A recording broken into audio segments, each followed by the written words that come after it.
நாலு துதிப்பாடி ஆரம்பிச்சுங்க.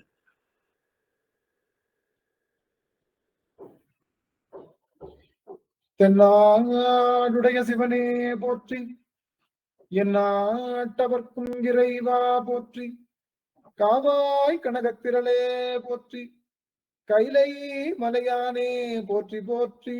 திருச்சிற்றம்பலம். ஒளியர்கோன் பொழித்த புகழியர்கோன் கடல் போற்றி, ஆலிமிசை கல்விதப்பில் அனைந்த பிரான் அடி போற்றி, வாழி திருநாவலூர் வன் தொண்டர் பதம் போற்றி, ஊழிமணி திருவாத ஊரர் திருத்தாள் போற்றி, ஊழிமணி திருவாத ஊரல் திருத்தாள் போற்றி. சிவசிவ சிவ சிவ சிவ சிவ. ஆடல் வல்லான் சொக்கநாதருடைய திருவருளும், அங்கற்கண்ணி மீனாட்சியுடைய திருவருளும், மாணிக்க வாசகருடைய குருவருளும் ஒன்றாக சேர்த்து இந்த திருவாசக சிந்தனை அமர்வு என்ற நிலைக்களத்தை நமக்கு பரிசாக தந்திருக்கின்றது. அப்பேற்பட்ட குருவருளையும் திருவருளையும் அடியேன் மனம் மொழி மெய்களினாலே வழிபாடு செய்கின்றேன். மேலும் இந்த குழுமி இருக்கக்கூடிய அத்துணை அடியார் பெருமக்களுடைய திருவடி தாமரைகளையும் அடியேன் சென்னிமேல் சூட்டி மகிழ்கின்றேன். திருச்சிற்றம்பலம். சிவாய நம சிவாய நம. சொக்கநாத வெண்பா. இறந்தும் பிறந்தும் இழைத்தே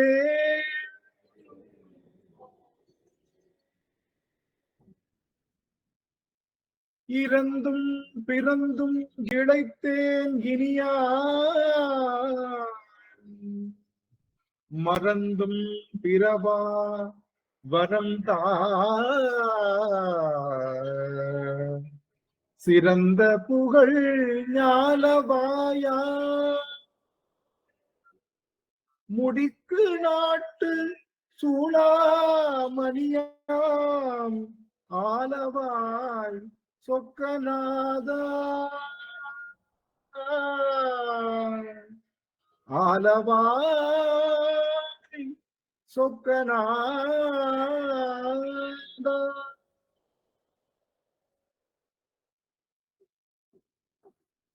சொக்கநாத பெருமானுடைய பெரும் கருணையினாலே நாம் தொடர்ந்து இந்த திருப்பூவல்லி என்ற பதிகத்தை மிக சிறப்பாக சிந்தித்து வருகின்றோம். அந்த வகையிலே நாம் இன்று சிந்திக்க இருக்கக்கூடிய அந்த பாடலானது நமக்கு 16வது பாடலை சிந்திக்க இருக்கின்றோம். தின்போர் விடையான் சிவபுரத்தார் என்ற பாடலை சிந்திக்க இருக்கின்றோம். இந்த திருப்பூவல்லி நமக்கு தருகின்ற மிகப்பெரிய செய்தி என்ன அப்படின்னு பார்த்தோம்னா, இந்த திருப்பூவல்லி தருகின்ற செய்தி என்பது மாயா விஷயங்களிலிருந்து நீங்குதல் என்ற பெரும் செய்தியை நமக்கு தந்திருக்கு. பலவிதமான மாயைகளை நாம் நீக்கி கொண்டிருக்கின்றோம். அந்த வகையிலே நம்முடைய மணிவாசக பெருமானுடைய பெரும் கருணையினாலே இன்றைய தினம் நாம் இந்த பாடல்களை எல்லாம் சிந்திக்க இருக்கின்றோம். சரவணை ஏதோ கரம் உயர்த்தியிருந்தாங்க. சுவாமி ஏதாவது சொல்ல விரும்புறீங்களா சுவாமி? ஆமாங்க, அனைவருக்கும் புத்தாண்டு நல்வாழ்த்துக்கள் தெரிவிச்சுட்டு, இந்த வருஷத்துல இது நமக்கு முதல் வகுப்பு. அதை ஆக ஆக ஆக சிவசிவ ரொம்ப மகிழ்ச்சியான தருணம். நம்ம இந்த வருடம் முதல் வகுப்பு. போன வருடத்தினுடைய கடைசி நாளை நம்ம திருவம்பாவை விழாவுல நம்ம எல்லாரும் ரொம்ப சிறப்பா பண்ணோம். இந்த வருடத்தினுடைய முதல் வகுப்பு நமக்கு இந்த மாயை எல்லாம் நீக்குவதற்கான ஒரு அமைப்பாக அமைந்திருக்கின்றது என்பதிலே நாம் பெருமிதம் கொள்கின்றோம். மகிழ்ச்சி. சிவசிவ சிவசிவ. நன்றிங்க சுவாமி. இந்த திருப்பூவல்லி அப்படிங்கிற அந்த செய்தி, அந்த விஷயம் நமக்கு எதை காட்டுகின்றது அப்படின்னா, மாயா விஷயங்கள் இருந்து நீங்குகின்றது அப்படின்னு சொல்றோம். மாயை என்றால் என்ன அப்படின்னு நம்ம நிறைய விஷயங்கள் செய்திருக்கோம். அதுக்கு முன்னாடி எல்லா அடியார்களும் கொஞ்சம் வீடியோ ஆன் பண்ணிக்கலாம். யாராவது ஒருத்தவங்க வீடியோ ஆன் பண்ணி வச்சுக்கலாம். நீங்க சப்போஸ் அதுல எதுவும் ப்ராப்ளம் இல்லைன்னா அடியே உங்க திருமுக தரிசனத்தோடு இந்த அமர்வை தொடங்கணும் அப்படின்னு ஆசைப்படுறேன். திருச்சிற்றம்பலங்க. திருவடி வணக்கனே. போன வாரத்துல இறைவனின் திருவடியை ஞாபகப்படுத்த சொன்னீங்க. சிவசாமி நல்லதுங்க சாமி. மகிழ்ச்சி மகிழ்ச்சி. நல்லதுங்க சாமி. இறைவனுடைய திருவடியை நம்ம இன்னைக்கு ஞாபகப்படுத்தலாம். ரொம்ப அருமை. நல்லதுங்க சாமி. எல்லாரும் அடியார்களும் எனக்கு கலாவத்தியமா தெரியுறாங்க. நடராஜன் ஐயா தெரியுறாங்க. நடராஜன் ஐயா இன்னைக்கு என்ன தெரியல, பளிச்சுன்னு முன்னாடி கொஞ்சம் டல்லா தெரியுவாரு, இன்னைக்கு என்ன தெரியல, பளிச்சுன்னு தெரியுறாரு ஐயா. மொபைல் மாத்திட்டாருன்னு நினைக்கிறேன். கரெக்டா கண்டுபிடிச்சேனா சாமி. அதனால ரஞ்சிதாமணி அம்மா, சரலாசினி அம்மா, அங்கர்கண்ணி அம்மா, சிவசாந்தி அம்மா மற்றும் கலாவதி அம்மா, கணேஷ் ஐயா, மற்ற அடியார்கள்லாம் காமிக்கலாமே. என்ன தெரியல, என்ன ஆச்சுன்னு தெரியல. அடியார்கள் முகதரிசனம் ஏன் கிடைக்க மாட்டேங்குதுன்னு தெரியல. சரவண சாமி தெரியலங்க ஐயா, அடியார் முகம் தெரியலையா? தெரியலையே. காஞ்சனா அம்மா, ஆமா சித்தா அம்மா இப்பதான் தெரியுது. சித்தா பவனேஸ்வரி அம்மா தெரியுறாங்க. வித்யாபதி அம்மா, சாரமதி அம்மா, ரஞ்சிதாமணி அம்மா, இவங்க எல்லாமே எனக்கு நல்லா தெரியுறாங்க. சிவாயனம் சிவாயனம் சிவ ரொம்ப மகிழ்ச்சி.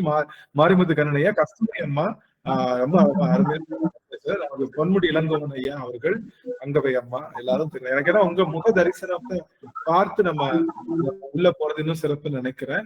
ரொம்ப மகிழ்ச்சியா இருக்கு. எனக்கு வார்த்தைகளே இல்ல. ஜானகி அம்மா அவர்கள் எல்லாருமே தர்றாங்க. எனக்கு அடியன் செய்த பெரும் தவம் அப்படின்னு நினைக்கிறேன்.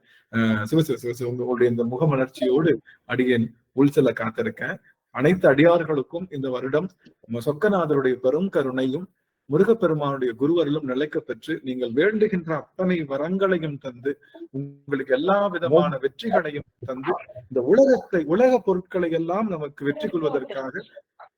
காஞ்சனா அம்மா மியூட் பண்ணிக்கலாம் சுவாமி, இதான் சொல்ல வரீங்களா நாட்டி? ஆக இந்த அளவுல நம்ம நமக்கு பெருமான் எல்லா விதமான வளங்களையும் தருவார் என்ற பெருமான்கிட்ட சொல்லி நாம் வெல்லுகின்ற வெற்றி என்பது நம்மை நாமே வெல்வதுதான் வெற்றி.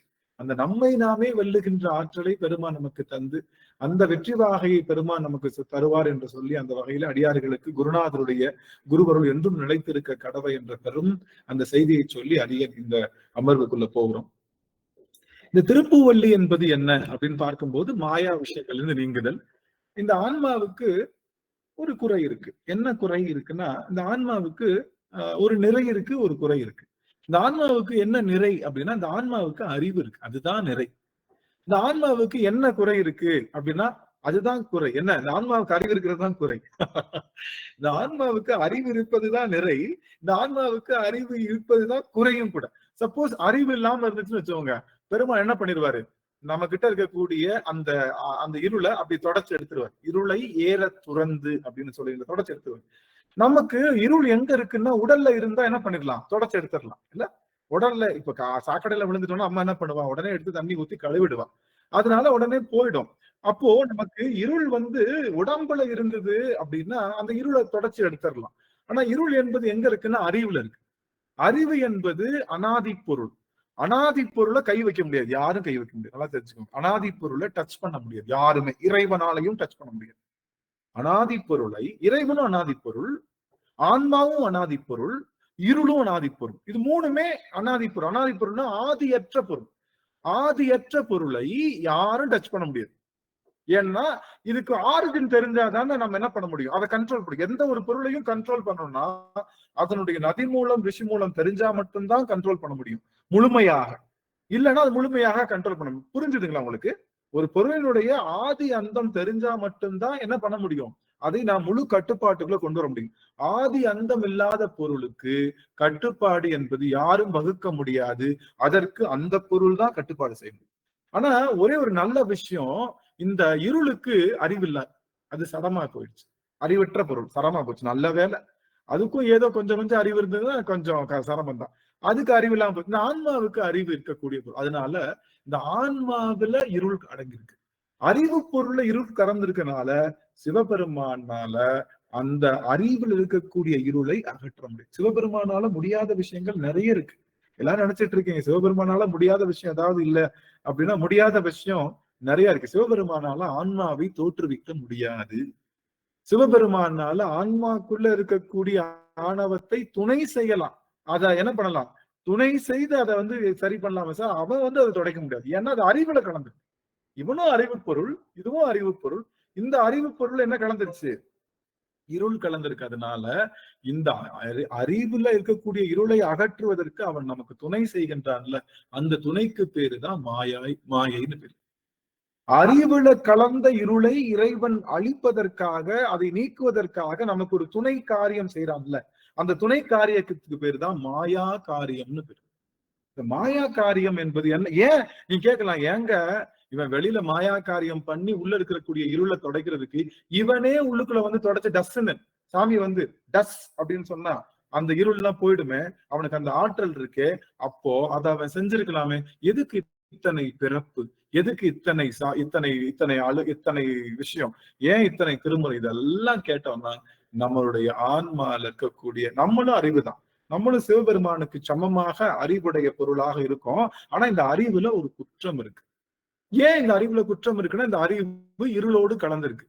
இருளோடு கலந்தாலும் இந்த அறிவுல மூவகை குற்றம் இருக்கு. இந்த அறிவுல என்ன குற்றம், மூவகை குற்றம்? இந்த அறிவு அறிவித்தால் மட்டும் அறியும். இந்த அறிவு ஏகதேசமாகத்தான் அறியும். இந்த அறிவு படிநிலையில தான் அறியும். இந்த மூன்றும் இந்த அறிவுல ஏற்படக்கூடிய குற்றம். ஏன் இந்த அறிவுக்கு இந்த குற்றம் இருக்கு? பிகாஸ் இந்த அறிவு எதோட கலந்துருச்சு? இருளோட கலந்துருச்சு. இருளோட கலந்திருக்கிறதுனால இந்த அறிவுல 3 குற்றம் வந்துருச்சு. இந்த 3 குற்றம் வந்துருச்சு. புரியுதுங்களா? இந்த 3 குற்றங்கள். ஆனா சிவபெருமானுக்கு இந்த 3 குற்றம் இல்லை. அவன் அறிவிக்காமலே அறிவான். அவன் ஒரே சமயத்துல எல்லாத்தையும் அறிவான். அவனுக்கு படிநிலையே தேவையில்லை. இதுதான் அந்த அறிவுக்கும் இந்த ரெண்டுமே அறிவு தான். இந்த அறிவுல குற்றம் இருக்கு, இந்த அறிவுல குற்றம் இருக்கு. ஆக இந்த அறிவிலே இருக்கக்கூடிய இருளை அழிப்பதற்காக பெருமான் கொடுத்த நன்கொடைதான் மாயை. புரியுதுங்களா? அந்த மாயையின் மூலமாக நம்ம என்ன பண்ணணும்? அந்த மாயா விளக்குன்னு சொல்லுவாங்க. அது பேரு மாயா விளக்கு, மாய பிரகாசம். விளக்குன்னு என்ன அர்த்தம்? இருளை துறப்பது, இருளை விழுங்குவது, இருளை அழிப்பது. அதனாலதான் அதுக்கு பிரகாசம்னு பேர். விளக்குக்கும் பிரகாசத்துக்கும் என்ன வித்தியாசம் அப்படின்னா, விளக்கு என்பது நல்லா கவனிக்கணும். விளக்கு என்பது 360 டிகிரில என்ன இருக்கும்? 360 டிகிரில வெளிச்சத்தெல்லாம் கொடுக்கும். ஆனா அதனுடைய கீழ் பகுதியில் என்ன கொடுக்காது? கீழ் பகுதியில இருள் தான் இருக்கும். ஆமா, விளக்கு என்பது 360 டிகிரில கொடுக்கும். ஆனா மேலே எல்லாம் கொடுக்கும். இந்த பவுல் மாதிரி வரும். ஆனா கீழே இருக்கிற இடத்துல என்ன ஆயிடும்? அதுக்கு இருள் இருக்கும் எப்பவுமே. ஆனா பிரகாசம் என்பது என்னன்னா, கீழே இருக்கக்கூடிய இருளையும் போக்குகின்றது. அது பேர் தான் பிரகாசம்னு சொல்லுவோம். கீழே இருக்கக்கூடிய இருளை, எங்கேயுமே இருள் இல்லாத. அப்போ இந்த அறிவுல இருக்கிறதுனால அதுக்கு பேர் ஞான பிரகாசம்னு சொல்றோம். இந்த ஞான பிரகாசத்தை அடைவதுதான் நம்மளுடைய ஞான விளக்கம், ஞான விஷயங்கள். இந்த ஞான விளக்கத்துக்கு என்ன தேவை அப்படின்னா, இந்த ஞான விளக்கத்துக்கு தேவை நமக்கு சில படிநிலைகள், இந்த ஆன்மாவுக்கு சில படிநிலைகள். இந்த ஞான விளக்கம் பெறணும் அப்படின்னா இந்த ஆன்மாவுக்கு படிநிலை. ஏன் படிநிலை சொல்லியிருக்கோம்? ஏன்னா இந்த ஆன்மா படிநிலையில தான் அறியும். எடுத்தவொடனே ஞானத்தை அறிய முடியாது. இந்த ஞானத்துல எப்படி அறிய முடியும்னா, முதல்ல சரியை செய்யணும், அடுத்து கிரியை செய்யணும், அப்புறம் யோகம் செய்யணும், அப்புறம் ஞானம் வரும். ஞானம் செய்ய தேவையில்லை, ஞானம் வரும், விளையும். ஞானம் மட்டும் விளையும், ஞானத்தை செய்ய தேவையில்லை. ஞான நிலையில நம்ம ஞானம் என்பது சரி என்பது நம்ம செய்யணும், கிரியை என்பது செய்யணும், யோகம் என்பது செய்யணும், ஞானம் என்பது விளையும். ஞானம் என்பது விளையும். நீங்க தண்ணி ஊத்தி வகைதான் போட முடியும். ஆனா மாம்பழம் தானாதான் விளையும். அப்படிதானே? நீங்க செய்ய முடியுமா? மாம்பழத்தை செய்ய முடியுமா? தானே விளையும். ஆனா விதை நீங்க போடலாம், தண்ணி ஊத்தலாம், வேலி வைக்கலாம், அதுக்கு பயிருக்கு உரம் போடலாம், எல்லாம் செஞ்சாலும் தானே கனி விளைவது போல இந்த ஆன்மாவுக்கு தானே தான் ஞானம் படும். வேற எது வெளியில இருந்து வரவே வராது. இந்த ஆன்மாவுக்கு ஞானம் நல்லா தெரிஞ்சுக்கணும். இந்த ஆன்மாவுக்கு ஞானம் வரும்னா ஏதோ ஒரு ஊர்ல பஸ்ஸை பிடிச்சி ஏறி நம்ம கிட்ட வந்துடும், தயவு செய்து நினைக்காதீங்க. ஞானம் என்பது பஸ்ஸை பிடிச்சு வேற இடத்துல இருந்து இங்க வர்றதில்லை, ஏற்கனவே உள்ள இருக்கிறது வெளியில வந்து விளைவது, கனியாக விளைவது. அதனாலதான் கற்றவர் விழுங்கும் கற்பக கனியே. அந்த கனி எப்ப வரும்னா ஞானத்தினுடைய அளவு. அதனாலதான் நம்ம திருவிளையாடல்ல இந்த ஞான கனி, அந்த கனியை வச்சுதான் பிரச்சனையே. இந்த கனி யாருக்கு சொந்தம்?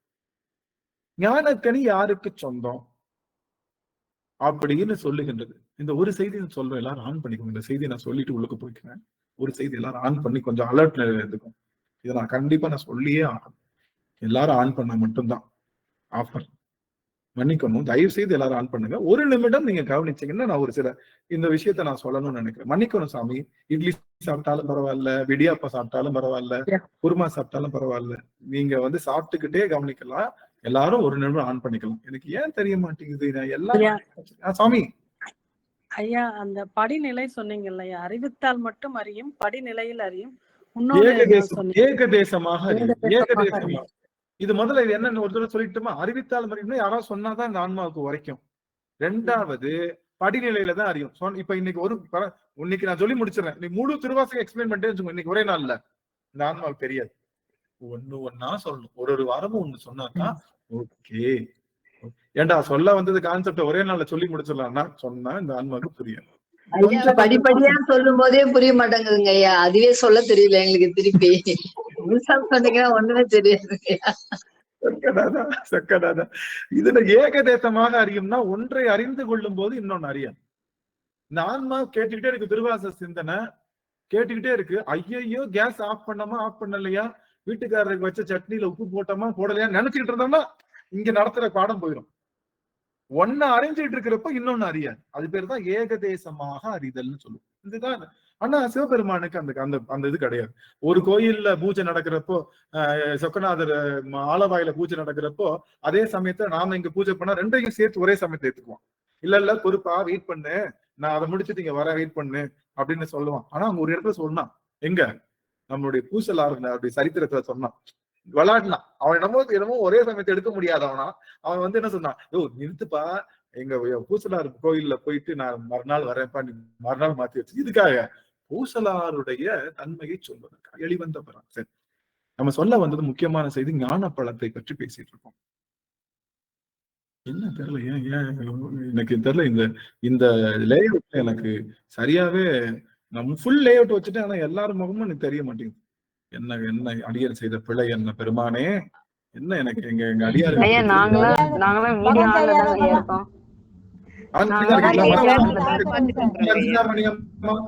கணேஷ் ஐயா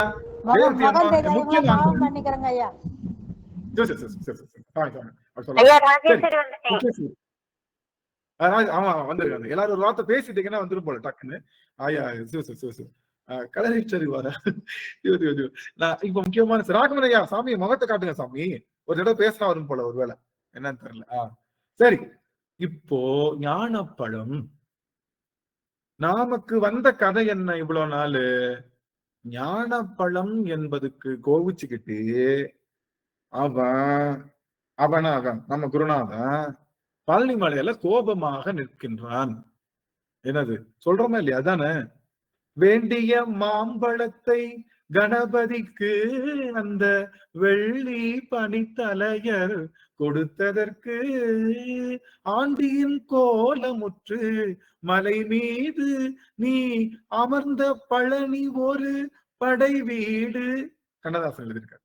அப்படி நம்ம எல்லாம் நினைச்சிட்டு இருக்கோம், கனிக்கு மனம் நொந்த முருகா அப்படின்னு சொன்ன. கனிக்கு மனம் நொந்த முருகன், கனிக்காக மனம் நொந்து போய் நிற்கிறோம் அப்படின்னு ஒரு பெரிய மாயை உருவாக்கி இருக்கணும். அதை உடைக்கிறதுக்காகத்தான் அடியல் பேசினேன். சிவமும் முருகமும் ஒன்று.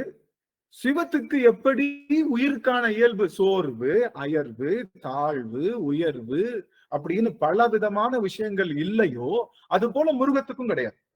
அவனுக்கும் என்ன கிடையாது, சினம் கொள்ளல. தேவர் குறை தவிர்த்து சினம் தனிந்து, தேவர் குறை தவிர்த்து சினம் தனிந்து, தேவர் பகை முடித்து சூரன் உடற்கிழித்து அப்படின்னு சொல்ற மாதிரி இவன் தேவர் படை சினம் தணிந்து அமர்ந்தனால தணிகை மலை கிடையாது. அதனால தெரிஞ்சுக்கணும், சினம் தணிந்தனால தணிகை மலை கிடையாது. நம்முடைய ஆன்மாவை தணிக்கின்ற இடம். ஆன்மாவுக்கு என்ன இருக்கு, எத்தனைக்குது இல்லையா, எதையாவது அடைஞ்சிடலாம். அதை தணிச்சு ஆன்மாவினுடைய பிறவியை தணிக்கின்ற இடம் தான் தணிகை மலை. ஆன்மாவினுடைய பிறவி ஒரு முறை தணிகை மலைக்கு சென்றா இந்த ஆன்மாவுக்கு திரும்ப பிறக்கின்ற வாய்ப்பு இல்லை, அது தணிந்து விட்டது. ஆன்மாவுக்கு பிறக்கின்ற வாய்ப்பு இல்லை, தணிந்து விட்டது என்று சொல்லுகின்ற இடம்தான் தணிகை மலை. குன்றுதோறும் பெருமான் இருந்தாலும் குன்றமர்ந்த பெருமானா இருந்தாலும் தணிகை மலையை குன்றுக்கு சொல்லியிருக்காங்க. என்ன காரணம்? தணிகை. சரி, நம்ம ஞான பள்ளத்துக்கு வருவோம். அதனால சிவபெருமான், நம்முடைய முருகப்பெருமான் மனம் நொந்து அந்த கனிக்காக நிற்கவில்லை. ஆள் வந்துருச்சுன்னு நினைக்கிறேன். அடியார்கள் திருவைந்தெழுத்த சொல்லிட்டுருங்க. ஒரே ஒரு விஷயம்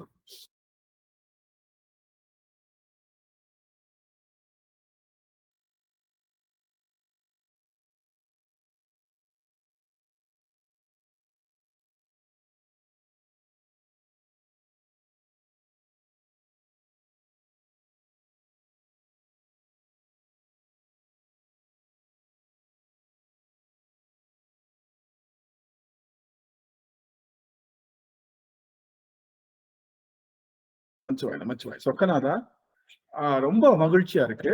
அடியார்கள்லாம் திருவைந்தெழுத்து சொல்லிட்டு இருந்தது. இந்த வருஷம் வந்து நமக்கு நல்ல மாற்றங்கள் கிடைச்சிருக்குன்னு நினைக்கிறேன்.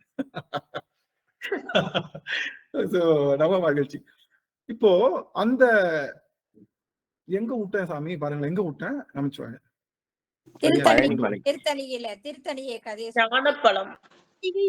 ஞானப்பழம். தணிகை மலை. இந்த தணிகை மலை என்பது நமக்கு பிறவியை தணிக்கின்ற இடம் ஒரு முறை. ஞானப்பழம் நம்ம வாங்கியாச்சு. இப்போ ஞானப்பழத்திற்காக அவன் கோபித்துக் கொண்டு செல்ல. அதனாலதான் பழம் நீயப்ப. நீயே ஞானத்தினுடைய வடிவம். யாரு? அவனே ஞானத்தை. உனக்கு பழம் தேவையா அப்படின்னா, முருகர் எதற்காக ஆண்டிக்கோலமாக பழனியிலே நின்றார் அப்படிங்கிற ஒரு மாயை நமக்கு சொல்றோம். இப்போ அப்பா ஒரு சிலபஸ் வச்சுட்டாரு. யாரு? சிவபெருமான் ஒரு சிலபஸ் வச்சுட்டார். என்ன சிலபஸ் அப்படின்னா, அதற்கு பேரு கைலாய பரம்பரை அப்படின்னு சொல்லுவாங்க. அதுக்கு பேரு கைலாய பரம்பரைன்னு ஒரு சிலபஸ் வச்சு. என்ன சிலபஸ்? கைலாயத்துல சிவபெருமான் யாருக்கு அன்னை பராசக்திக்கு உபதேசித்தார்? இதை யார் கேட்டா? இதை யார் கேட்டா? அருமை. நந்தியம்பெருமான் கேட்டா. அப்படி நந்தியம்பெருமான் மூலமாக என்மர்கள், சனகாதி முனிவர்கள் 4 அதுக்கப்புறம் இன்னொரு 4 சுந்தரர், அப்புறம் சத்தியஞான தரிசி, இந்த 4 சேர்த்து என்மர்களுக்கு உபதேசித்தார். அதுல சத்தியஞான தரிசிகள் வந்தாரு. அவர் மூலமா மெய்கண்டார் பரம்பரை வந்து மெய்கண்டார் மூலமா சந்தானக்குறவருக்கு வந்தது. அப்படியே ஆதீனங்கள் மூலமா வந்து கடைசியில இன்னைக்கு எல்லா ஆதீனங்களும் கைலாய பரம்பரையாக தந்தது. இது ஒரு சிலபஸ். இது ஒரு சிலபஸ்னா என்ன? இந்த படி மூலமா எங்க போலாம்? அப்படியே கைலாய பரம்பரையை பிடிச்சு அப்படியே யாருடைய இடத்துக்கு போகலாம்? அப்படியே என்மர்கள் சத்தியஞான தரிசிகளுக்கு போகலாம். சத்தியஞான தரிசிகள் மூலமாக யார் இடத்துக்கு போகலாம்? நம்ம என்மர்களுக்கு போகலாம். என்மர்கள் மூலம் நந்தியம்பெருமான் போகலாம். நந்தியம்பெருமான் மூலம் அன்னை பராசக்திக்கு போகலாம். அன்னை பராசக்திக்கு மூலமா சிவபெருமான். இப்ப இந்த சங்கிலியில போய் சிவபெருமானுடைய திருவடி அடையுதுன்னு சொல்றது ஒரு பரம்பரை. அது பேரு கைலாய பரம்பரை அப்படின்னு பேரு. இந்த கைலாய பரம்பரையில என்ன இருக்கு அப்படின்னா, கொஞ்சம் சுத்தல், கொஞ்சம் கடுமை, கொஞ்சம் இதெல்லாம் நிறைய இருக்கு. இது நிறைய இந்த பரம்பரைகளுக்கு இதுக்குள்ள போய் இந்த சிலபஸ் கொஞ்சம் டஃபா இருந்தது. இந்த சிலபஸ மாடிஃபை பண்றதுக்காக யார் போனா அப்படின்னா, தானே எழுந்தருளி நின்று பெருமான் பிரணவ பரம்பரையை தோற்றுவிப்பதற்காக பழனி மலையிலே அமர்ந்துகின்றான். முருகப்பெருமான் பழனி மலையிலே குருநாதனாக ஆண்டிக்கோலமாக நின்ற காலம் எது அப்படின்னா, பிரணவ பரம்பரையை தோற்றுவிப்பதற்காக. பிரணவம் என்பது என்ன அப்படின்னா, நமக்கு எல்லாத்துக்கும் தெரியும். ஓம் என்ற அந்த ஓரெழுத்து மந்திரம், ஓதா கிளவி. அந்த ஓம் என்ற பொருள் தான் ஞானம் என்ற பொருளாக அதை சொல்லுவதற்காக அவனே என்ன பண்றான் அப்படின்னா, எல்லாம் அகன்ற நிலையிலே அவனுக்கு தான் எல்லாம் இருக்கு. சிவபெருமான் எல்லாமே இருக்காரு. அதனால அவன் அங்க நின்ற இடம் ஞான பிரணவ பரம்பரையை. பிரணவ பரம்பரை யாருக்கு? பிரணவ பரம்பரை அங்கிருந்து யாருக்கு உபதேசிக்கப்பட்ட? அகத்தியர். அகத்தியருக்கு அப்புறம் யாருக்கு உபதேசிக்கப்பட்டது? நக்கீரன். நக்கீரருக்கு அப்புறம் யாருக்கு உபதேசிக்கப்பட்டது? அருணகிரிநாதர். அருணகிரிநாதருக்கு அப்புறம் யாருக்கு உபதேசிக்கப்பட்டது? நம்மளுடைய நிறைய அருளாளர். அதுக்காக அருணகிரிநாதருக்கு கீழே நிறைய அருளாளர். அப்படியே சொல்லி வாரியார் சுவாமிகள் வரைக்கும் இருக்கக்கூடிய அந்த பரம்பரைக்கு பேரு பிரணவ பரம்பரைன்னு பேரு. இதன் மூலமாகவும் சிவத்தை அடைய முடியும் என்ற குருநாத தத்துவத்தை தோற்றுவிப்பதற்காக பழனி மலையிலே அவன் ஞான வடிவனாக, ஞான வடிவத்துக்கு எது என்ன தேவையில்லை? ஞானத்துக்கு என்ன தேவையில்லைன்னா, ஞானத்திற்கு அலங்காரம் தேவையில்லை, ஞானத்துக்கு எக்ஸ்ட்ரா ஃபிட்டிங் தேவையில்லை. ஞானம் என்பது அப்படியே உண்கின்ற கனி. ஞானம் என்பது எப்படி? மாம்பழத்துல என்ன பண்ண மாட்டோம்? நல்ல மாம்பழத்தை அறுத்து அதுல என்ன பண்ண மாட்டோம்? ஜீனி, அப்ப ஆடிங் பிளேவரு அதெல்லாம் போட மாட்டோம். உண்மையான ஞானம் என்பது அப்படியே பருகுவது. அப்படியே பருகுகின்ற ஆற்றலாக அமைந்த காரணத்தினால பிரணவ பரம்பரையை தோற்றுவிப்பதற்காக முருகர் பழனி மலையிலே குருநாதராக கையிலே தண்டம் ஏந்தி பிரணவ பரம்பரை தோற்றுவிப்பதற்காக அங்க நிற்பதே தவிர கனிக்கு மனம் நொந்த முருகன் அல்ல. அப்படி சொன்னா, அப்படி நினைச்சா நாம மாயையில இருக்கோம்னு அர்த்தம். முருகன் ஒவ்வொரு இடத்துலையும் தண்டம் ஏந்தி நிற்கிற இடமெல்லாம் தன்னுடைய பிரணவ பரம்பரையை தோற்றுவிப்பதற்காக. பிரணவ பரம்பரை மூலமாக நாம எளிமையாக இறைவனை அடைய முடியும் என்ற பெரும் கூற்றை சொல்லுபவன் தான் அந்த ஆண்டிக்கோல தத்துவம். அந்த காலத்துல குருநாதர் என்னன்னு தெரியல, யார் முகமும் எனக்கு தெரியல. எனக்கு சுசிலாமா தெரியுறாங்க, எனக்கு அங்கர்கண்ணியம்மா தெரியுறாங்க, ஜானகியம்மா தெரியுறாங்க, நடராஜன் ஐயா தெரியுறாங்க, 4 பேர் தான் தெரியுறாங்க, மத்தவங்க எல்லாம் தெரியல. என்ன நீங்க எல்லாம் ஆஃப் பண்ணி வச்சிருக்கீங்க அப்ப. ரைட்டு, நான் என்னமோ எனக்குத்தான் தெரியலன்னு நினைச்சேன். ரைட்டு சரி. இந்த ஒரு செய்தி பண்ணவே இல்லைங்க ஐயா, ஆன்லயே தான் இருக்குதுங்க ஐயா. பாத்துட்டே தான் இருக்கிறோம் நாங்க. எங்க பக்கம் தான் உங்களுக்கு தெரியல. என்னோடதுல எனக்கு யாருமே தெரியல. என்னோடதுல நெட்வொர்க் இஷ்யூ போல இருக்கு. ஆனா எனக்கு உங்க பேஸ் மட்டும் தெரியுது, வேற யாரு பேசுமே தெரியல. சொக்கநாதா, சரிங்க சாமி, நல்லதுங்க சாமி. சரி இருக்கட்டும், நல்லது. எனக்கு சரி, சில பேரா தெரியும், நல்ல மகிழ்ச்சி. பேச்சே விட்டு விட்டு தான் கேக்குது. இல்ல இல்ல நல்லா கேக்குதுங்க, நல்லா கேக்குதுங்க, நல்லா கேக்குது. நல்லதுங்க சாமி. சரி, நன்றிங்கம்மா. ஆக பிரணவ பரம்பரையை தோற்றுவிப்பதற்காக அவன் தானே குருநாதராகவும் தானே இறைவனாகவும் நின்ற இடம்தான் எனது குருவும் திருவும் ஒன்று என்ற பிரணவ பரம்பரையை தோற்றுவிப்பதற்காக அவன் நின்ற இடம்தான் பழனிமலை. அந்த பிரணவ பரம்பரை சங்கிலி கம்மியா இருக்கு, கயிறு நீளம் கம்மியா இருக்கு, டபக்குன்னு போயிடலாம். அதுக்காக செய்த ஒரு எளிமையான தத்துவம் தான் பழனிமலையில இருக்கக்கூடிய பெருமாள். அவனுக்கு என்ன கிடையாது? சினம் கிடையாது. சினம் இருக்குன்னு சொன்னீங்கன்னா நீங்க சிவத்தையும் முருகனையும் வேறையா பாக்குறீங்கன்னு அர்த்தம். முருகனுக்கு சினம் இருக்கு. சினந்துதான் யார மிதிச்சான்? முருகன் சினந்து மிதித்தது நம்மளுடைய அவன் வேற என்ன யமனை மிதிச்சிருக்கானே, அந்தகாசுரனை கொண்டிருக்கானே, யானையை உரித்து போர் இழுத்திருக்கானே, மானுடைய தோலை கிழித்து இடையாக தைத்திருக்கின்றானே, இப்படி எல்லாம் சொல்றோம் இல்லையா? இதெல்லாம் செய்தது உருத்திரன் தான். உருத்திரன் சொல்ல, உருத்திரனுக்கு என்ன இருக்குன்னா அவன் ஒரு ஆன்மாதான். உருத்திரன் ஒரு ஆன்மாதான். சதாசிவ மாகேஸ்வரர் ஒரு ஆன்மாதான். சதாசிவர் ஆன்மாதான். உருத்திரன் செய்ததுதான் இது எல்லாமே. யாரு வரைக்கும் வடிவம் இருக்குன்னா உருத்திரன் வரைக்கும் வடிவம் இருக்கு. மாகேஸ்வரருக்கு என்ன கிடையாது? அது உருவம், வடிவம் கிடையாது. சதாசிவருக்கும் அவரு கிடையாது. சதாசிவருக்கு என்ன கிடையாது? அருவம் கிடையாது, அது உருவம் கிடையாது. அந்த மாதிரி சதாசிவர் இருக்கா. அப்படி அதை தொடர்ந்து இதெல்லாம் ஆக உருவத்துல இருக்கிறவங்க தான் இதெல்லாம் பண்ணிட்டு இருக்காங்க. சிவபெருமானுக்கு உருவமற்றவன். அதனால அவனுக்கு உருவம் இருந்தா தானே சினம் கொள்ள முடியும். கருவி கரணங்கள், மனம் கொன்ற கருவி இருந்தா தானே சினம் கொள்ள முடியும். அவனுக்கு அந்த கருவி கரணங்களே கிடையாது. அப்படிங்கிறப்போ சினம் என்ற சொல் சிவத்துக்கும் ஆகாது, முருகனுக்கும் ஆகாது. அதெல்லாம் தத்துவ வடிவங்கள் என்று நாம் பின்னாடி பார்க்க போறோம். அதெல்லாம் அப்புறம் பார்த்துக்கலாம். சரி, இப்போ முருகன், ஞான பண்டிதன், சண்முகன், கந்தன், கடம்பன், கார்த்திகேயன், நம்முடைய குருநாதன் சுவாமிநாதன் பழனிமலையிலேயே வீற்றிருப்பது பிரணவ பரம்பரையை தோற்றுவிப்பதற்காகவே. தணிகை மலையிலே அமர்ந்தது பிறவி என்று இந்த பிறவியை தணிப்பதற்காக. ஒரு முறையேனும் தணிகை மலைக்கு செல்வதற்கு உங்களுக்கு வாய்ப்பு கிடைக்குமே ஆனால் பிறவி என்பது தணிந்து விடுகின்றது என்ற பெரும் தத்துவத்தை அங்கே சொல்லுகின்றார். புரிஞ்சுதுங்களா? சரி, இப்போ ஞானம் என்பது என்ன அப்படின்னு தான் பார்த்துட்டு இருக்கோம். ஞானம் என்பது இந்த ஆன்மாவுக்கு உரிய ஒரு பொருள். ஆனா ஞானத்தை அடைவதற்கு 4 படிநிலையில போகணும். இந்த ஞானத்தை அடைவது என்பதுதான் உள் ஒளி பெருக்குதல். அந்த அறிவிலே ஏற்படக்கூடிய அந்த இருளை நீக்குகின்ற இடம் தான் ஞானம். இந்த ஞானத்தை அடையணும் அப்படின்னா ஒளி, அந்த அறிவில் இருக்கக்கூடிய இருள் எல்லாம் தொடக்கிற ப்ராசஸ், அறிவுல இருக்கக்கூடிய இருள் எல்லாம் தொடக்கிற ப்ராசஸ் தான் ஞான நிலை. அந்த ஞானத்தை அடைகிறதுக்கு 4 படி, 3 படி. அந்த 3 படி தான் சரியை செய்யணும், கிரியை செய்யணும், யோகம் செய்யணும். ஞானம் விளையும். இந்த விளைவதுதான் கனி. அந்த கனிக்காகத்தான் ஞானக்கனின்னு பேர் வந்தது. அந்த ஞானக்கனியே அவனாக நின்றனால அவனை அடைவதுதான் பெருசுன்னு சொல்லுகின்ற பிரணவ பரம்பரை தோற்றுவித்தான். இவ்வளவு பெரிய விஷயத்த சொல்ல வேற புரிஞ்சுதுங்களா? அடுத்து இந்த மாயை என்பது என்ன அப்படின்னா அறிவை துடைக்க இறைவன் கொடுத்த இருள் கலந்த ஒளி. இப்பதான் முக்கியமான விஷயம் சொல்ல வரோம். ரொம்ப முக்கியமான விஷயம் என்ன அப்படின்னா, ஒரு முறை நம்ம கேள்வி கேட்டோம் எல்லாத்துக்கிட்டையும். என்ன கேள்வி கேட்டோம் அப்படின்னா, நீங்க எல்லாரும் பிரம்மன், அடியன் முருகன், ஓம் என்ற தத்துவத்தின் பொருள் என்ன அப்படின்னு கேட்டேன் அப்படின்னா என்ன பதிலாக இருக்கணும் அப்படின்னா, அது நீதான் முருகா அப்படின்னு சொல்றதாக பதிலா இருக்கணும்னு சொல்லி சொன்னோம். அடியார்கள் எப்படி எடுத்துக்கிட்டாங்க அப்படின்னா,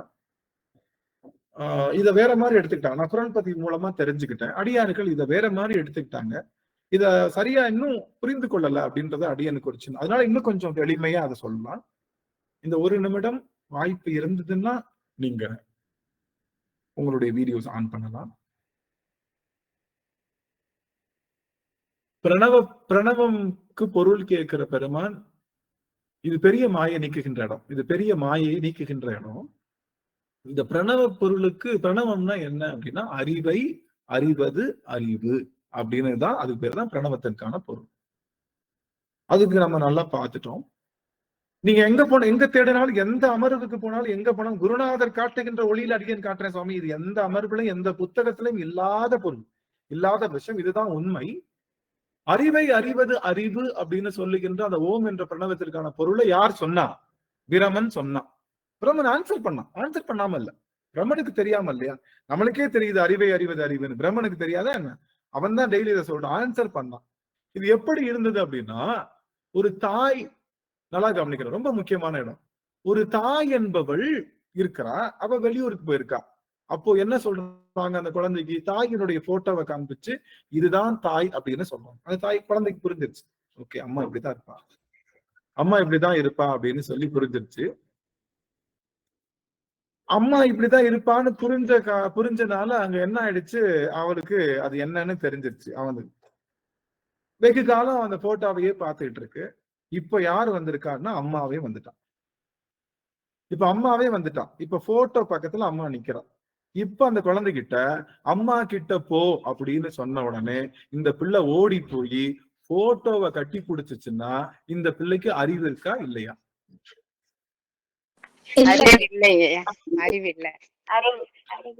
இந்த குழந்தைக்கு போட்டோவை காட்டி காட்டி,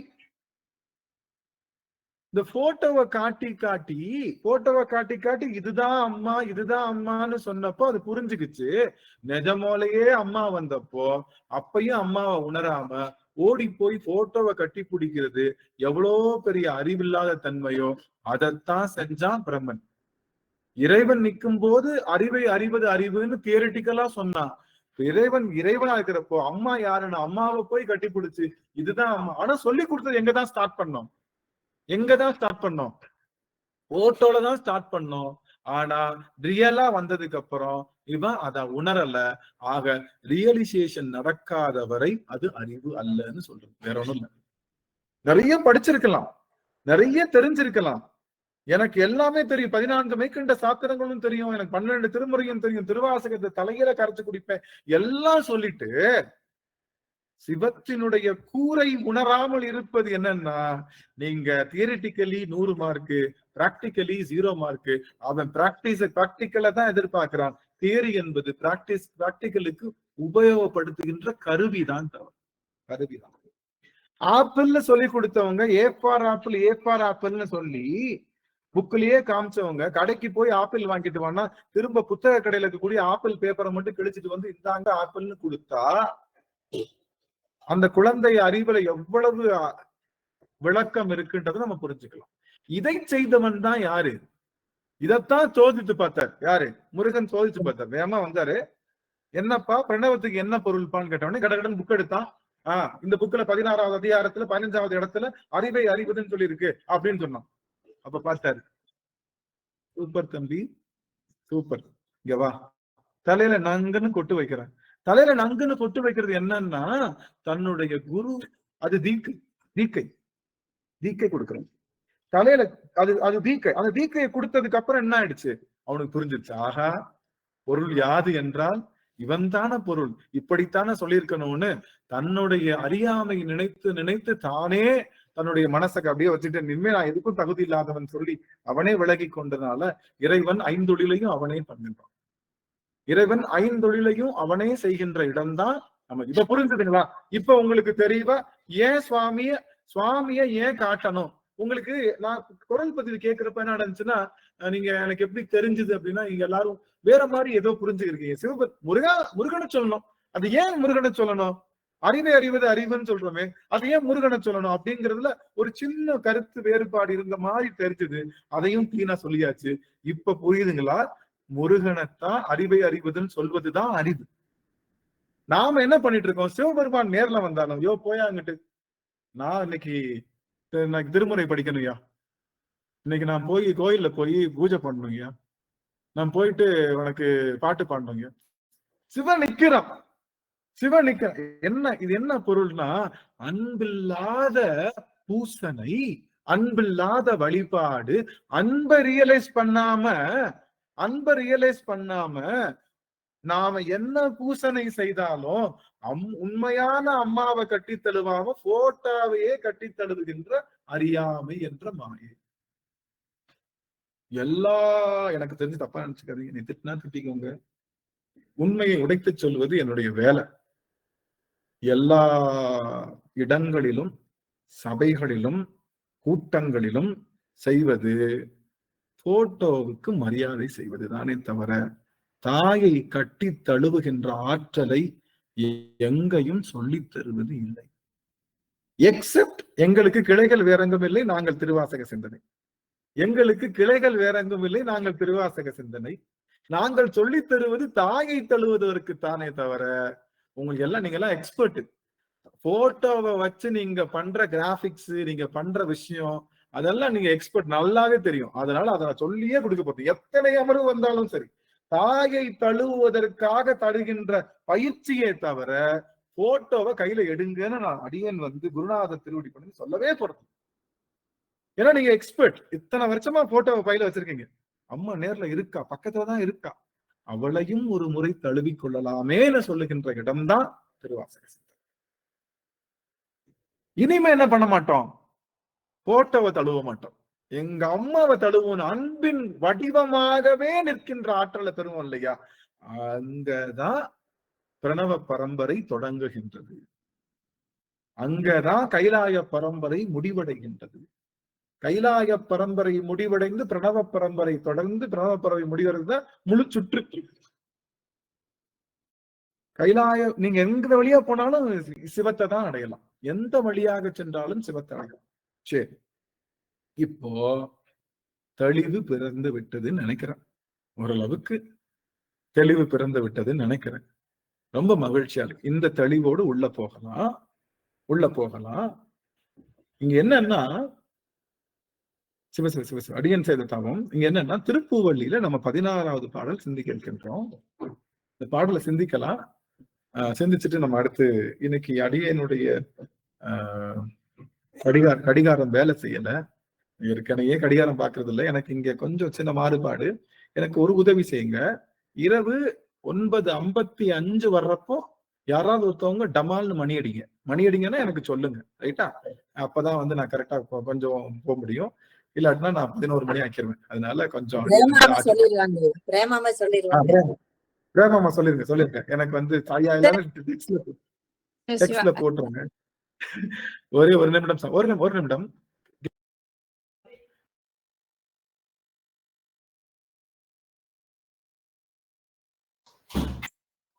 ஆக பிரணவ பரம்பரை, பிரணவ மந்திர பொருள், அறிவை அறிவது அறிவு, தியரிட்டிக்கல் கிளாஸ் இஸ் ஓவர். வாழ்நாள் முழுவதும் தியரி கிளாஸ்லயே போட்டு சைவத்தை போட்டு செஞ்சு ஒன்னத்துக்குமே உருப்படி இல்லாம ஆக்கி ஒரு ப்ராடக்டை வெளியே விடுறதுதான் கஷ்டம். அதனாலதான் குருநாதர் அமைச்சிருக்கு. தியரி கிளாஸ்லயே தான் இருக்கும்ல, பிராக்டிக்கலா பண்ணல.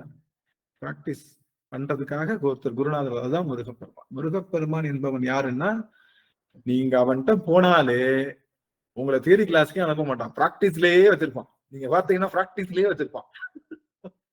நீங்க வரலைன்னா குச்சி எடுத்து வெளுக்க ஆரம்பிச்சிருவான். பயத்தை காட்டி அருளுகின்ற ஆற்றலுடைய குருநாதர். ரொம்ப ஸ்ட்ரிக்ட், ஈஸி. அவனை உணராத வரைக்கும் அவன் குழந்தை. சிவபெருமான் முருகனை யாராவது குழந்தைன்னு சொன்னா எனக்கு பழியாக வரும். முருகன் குழந்தையா இருந்து வடிந்து வளர்ந்து வந்திருக்கான் அப்படின்னா அவன் தோன்றி நின்று மறைகின்ற ஆற்றல் உடையவன். ஒரு பொருள் வளருதுனாலே என்ன அர்த்தம்? ஒரு பொருள் வளருதுனாலே, ஒரு பொருள் நீ எல்லாம் கவனிங்க, ஒரு பொருள் வளருதுனாலே அதுக்கு என்ன உண்டு? தோற்றம் உண்டு, நிலை பேர் உண்டு, அதுக்கு மறைவு அழிவும் உண்டு. உண்டு. ஒரு பொருள் மாற்றம் அடையுது. முருகன் சின்ன பிள்ளையா இருக்கா, அப்புறம் கொஞ்சம் வளர்ந்தா, குமரனா இருக்கா, அப்புறம் அப்படியே நின்னுட்டான் அப்படின்னு சொல்றது எங்க கந்த புராணத்திலே அப்படிதான் போட்டிருக்கு. நீ என்ன பெரிய அப்பாட்டக்கற முருகனை வந்து அவன் அப்படியே பிறந்தான்னு சொல்றீங்க, நீ என்னடா உனக்கு என்னடா தெரியும், நீ என்னடா பேசுற அப்படின்னு நீங்க கேக்குற கேள்விக்கு கந்த புராணத்துல கச்சியப்ப சிவாச்சாரியாருக்கு தெரியாத விஷயமும் உனக்கு முருகன் பிறந்தான்னு சொல்றாங்க, அவன் குழந்தையா தவழ்ந்தான்னு சொல்றாங்க, அவன் கார்த்திகை பெண்களுடைய பாலுண்டு வளர்ந்தான்னு சொல்றாங்க, கங்கை வளர்த்தான்னு சொல்றாங்க. இதெல்லாம் சொல்லி அதுக்கப்புறம் குமரனாகி வளர்ந்து பெரியவனாகி வாலிப பருவம் எய்தி தன்னுடைய வேலினாலே அசுரனை கொன்று தன்னுடைய 2 மனைவிகளை வைத்து வாழ்ந்தான் என்று முடிகின்றதே, நீ மட்டும் அவன் வந்து அப்படி இல்லைன்னு சொல்றீங்க. முருகன குழந்தை வாலிபன் அப்படின்னு நினைக்கிறோம் இல்லையா, அப்படின்னு நினைக்கிறோம் இல்லையா. இப்ப நல்லா கவனிங்க, ஒரே ஒரு விஷயம். சூரியன் என்ன ஆகுது, காலையில உதிக்கின்றது, மாலையில மறைகின்றது. ஆமாவா இல்லையா? மறை அது அப்படியா இருக்கு, பூமி தான் சுத்திக்கிட்டு இருக்கு. பூமி சுத்துறனால இந்த பக்கம் பாக்குறப்ப நான் திரும்பிட்டேன்னு அர்த்தம். பூமி இந்த பக்கம் திரும்பிடுச்சு, அந்த பக்கம் அந்த சூரியன் இருக்காது, இருட்டாயிடும். பூமி இந்த பக்கம் திரும்பிச்சுன்னா சூரியன் இருக்கு, அந்த பக்கம் திரும்ப என்ன அர்த்தம்னா, புறத்தார்க்கு சேயோன் தன் பூங்கழல்கள் வெல்க. முருகப்பெருமான எடுத்தவொடனே முருகன் கோயிலுக்கு போறீங்க சாமி, முக்கியமான செய்தி, எல்லாரும் இது எப்படி உணர்ந்துக்கிறீங்கன்னு தெரியல. முருகன் கோவிலுக்கு போறீங்க, உள்ள பக்கத்துல போக போக என்ன பண்ணுவீங்க, கோவில் தூரம் முதல்ல பெருசா அங்க மழை தெரியும், போவீங்க கொஞ்சம் கொஞ்சமா உள்ள போயிட்டு கடைசியில தான் என்ன பண்ணுவீங்க, முருகனுடைய வடிவத்தை பார்ப்பீங்க. ஆமா தானே? அது போலதான் ஆன்மா ஆன்மாவுடைய அறிவு, ஆன்மாவினுடைய அறிவு முதல்ல முருகனை பத்தி தெரியும் போது முருகனை எப்படியா பாக்குது, ஏன்னா ஃபர்ஸ்ட் ஸ்டேஜ் இல்ல இது, முருகனை வந்து குழந்தையா பாக்குது. ஏன்னா இந்த ஆன்மாவுக்கு முதல்ல அறிவுக்குள்ள புரியுதா உங்களுக்கு, சூரியனுடைய கதிர் வந்து லேசா படுது, அப்படியே கொஞ்சமா பட்டு அப்படியே வெயில் கூடி அப்படியே குறைஞ்சு கூடுது. அது சூரியனுடைய பிள்ளை அல்ல, சூரியன் அதே இடத்துல தான் இருக்கு, பூமியினுடைய பிள்ளைதான். பூமி சுற்றுவதனாலே பூமி சேஞ்ச் ஆகுறதுனால என்னுடைய ஆன்மாவில முதல்ல முருகனுக்குள்ள இறங்குறப்போ இந்த ஆன்மா, நான் ரொம்ப தூரமா இருந்தேன்ல, எனக்கும் சுவாமிக்கும் தூரமா இருந்தனால சேயோன் என்று பெருமான் சேயோனாக தெரிந்தான். இன்னும் உள்ள வர்றப்போ அவ வளரல, நம்ம அறிவு வளர்ந்து, அறிவும் முருகனும் அறிவும் முருகனும்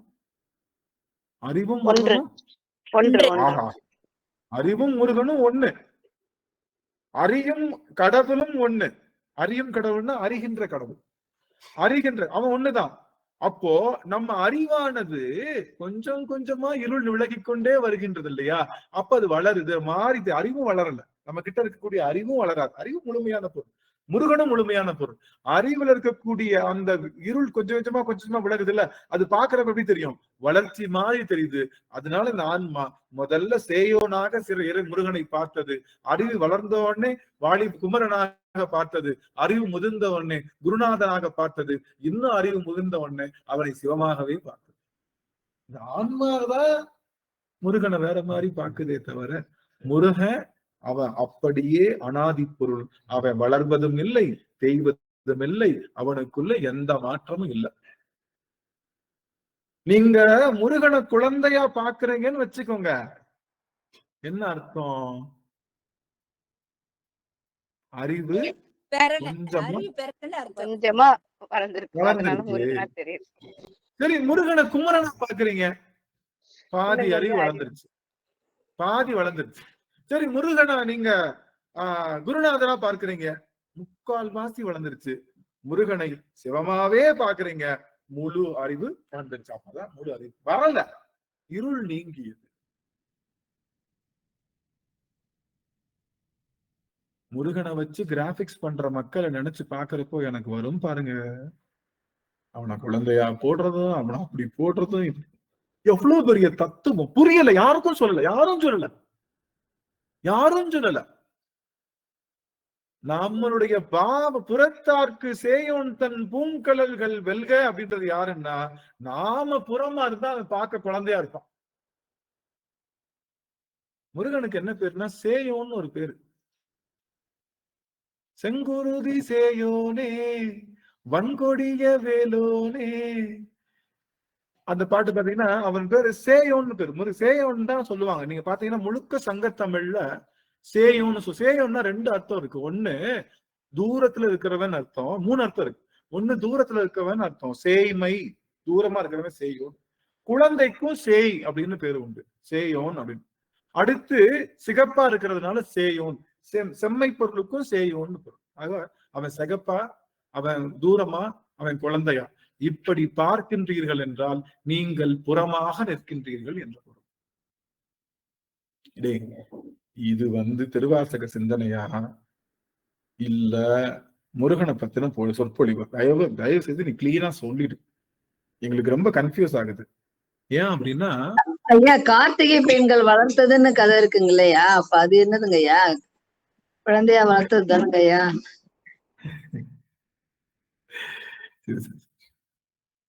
சுகர் அஞ்சு 1 minute.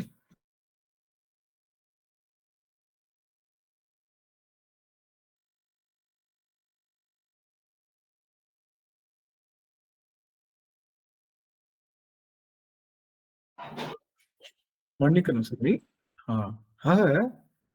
ஏன்னா இதுவும் ஒரு மாயை தானே. இந்த மாயை நீக்கலன்னா நம்ம என்ன திருவாசகம்? இந்த மாயைக்குள்ள இருக்கு, இந்த பெரிய மாயைக்குள்ள நம்ம நீக்கணும். இது நமக்கு எதெல்லாம் தவறா புரிஞ்சுக்கிறோமோ அது மாயையினுடைய வேலை. என்ன தெரியுமா? மாயையினுடைய வேலை இருக்கிற பொருளை இல்லாத மாதிரி, இல்லாத பொருளை இருக்கிற மாதிரி காட்டுறதுதான் மாயையினுடைய ஒரு வேலை. அது எப்படி மாறினாலும் நான் சரியா புரிஞ்சுக்கிட்டேன்னா நான் மாயிலிருந்து நீங்கிட்டேன்னு அர்த்தம். நீ என்ன வேணாலும் மாறு, நான் மாற மாட்டேன்னு சொல்றதுதான் மாயிலிருந்து நீங்குற. என்ன மாறினாலும் பூதம் 5 நிலையில் கலங்கினும் மாதோர் பாகன் வளர்த்தால் மறப்பிலார். 5 பூதமும் கலங்கினாலும் மாதோர் பாகனுடைய மலர்த்தாளை நான் மறக்க மாட்டேன் என்று சொல்லுகின்ற உறுதிப்பாடுதான் மாயிலிருந்து நீங்குது. கஷ்டம் வந்துருச்சுன்னா உனக்கு கண்ணு இருக்கா, காது இருக்கா, உனக்கு நான் பாலை ஊத்துனேன், உனக்கு மாலை போட்டேன், உனக்கு அதை போட்டேன், இதை செஞ்சேன், உனக்கு கோயிலுக்கு 2 லட்சம் ரூபாய் நான் எழுதி வச்சேன், அப்படி இருந்து என்னை கைவிட்டுட்டே அப்படின்னு சொல்லி புலம்புவது பக்தி அல்ல. 5 பூதங்களும் நிலையிற் கலங்கின, 5 பூதங்களும் நிலையிற் கலங்கினாலும் சிவனுடைய மலர்த்தாளை ஒரு காலம் விடாது பிடிக்கின்ற ஆற்றலை பெறுவதுதான் மாயையிலிருந்து நீங்குதல். மாறுகின்ற பொருளிலிருந்து மாறாத பொருளாக நிற்பதுதான் மாயையிலிருந்து நீங்குதல். எல்லாம் மாறிட்டே இருக்கு. மாறாத பொருள் நமச்சிவாய மந்திரம். அந்த மந்திரத்தை சொல்லுவது மாயையிலிருந்து நீங்குதல்.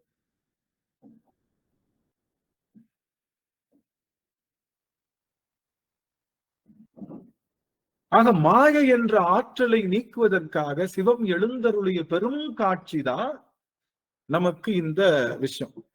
சிவபெருமானே கொடுக்குறானா அதுல இருந்து நீங்கணுமா? இப்ப நல்லா தெரிஞ்சுக்கோங்க சாமி. எனக்காக ஒரே ஒரு நிமிஷம் சாமி, மன்னிக்கணும், ஒரே ஒரு நிமிஷம். மாயையிலிருந்து நீங்குதல் என்பது என்னன்னா, அவன்தான் முதல்ல போட்டோவை காமிச்சான். யாரு? அவன்தான் முதல்ல போட்டோவை காமிச்சு இதுதான்டா ஆப்பிள்னு சொன்னான். ஏன்னா எடுத்தவொடனே ஆப்பிள் பழத்தை கொடுத்தா தெரியாதுனால ஆப்பிள்னு சொல்லி கிளாஸ்ல உட்கார வச்சு இதுதான்டா ஆப்பிள்னு சொன்னான். அதுக்கப்புறம் ரியல் டைமான ஆப்பிளை கொண்டு வர்றப்போ இல்ல புக்ல இருக்கிறது தான் ஆப்பிள்னு நம்ம சொல்லிட்டு இருக்கிறது அவன் தான் சொல்லி கொடுத்தான் புக்ல இருந்து. அதுக்கப்புறம் புக்ல இருந்து நீங்கி ரியல் ஆப்பிளுக்கு போகணும். அதுதான் மாயையிலிருந்து நீங்கி ஒளிப்பொருளுக்கு போகுது. புரியுதுங்களா? அவன் தான் கொடுத்தான், டீச்சர் தான் சொல்லி கொடுத்தாங்க. A for apple. ஆப்பிள் என்பது பாட புத்தகத்துல முதல் பேஜ்ல இருக்கிறது ஆப்பிள்னு சொல்லி கொடுத்தாங்க. திரும்ப இதுக்கு வயசு 16 ஆகி கல்யாணம் முடிச்சு மறு வீட்டுக்கு போறப்ப மாமனார் எப்பா குழந்தை எல்லாரும் வந்திருக்காங்க, போய் ஆப்பிள் வாங்கிட்டு வாப்பான்னு சொன்னா வேகமா ஸ்கூலுக்கு ஓடி போய் எல்கேஜி புக்கை எடுத்துட்டு வந்து அந்த ஆப்பிள் பேப்பரை கிழிச்சு இந்தாங்க மாமா இதுதான் ஆப்பிள் அப்படின்னு சொல்லி கொடுத்தா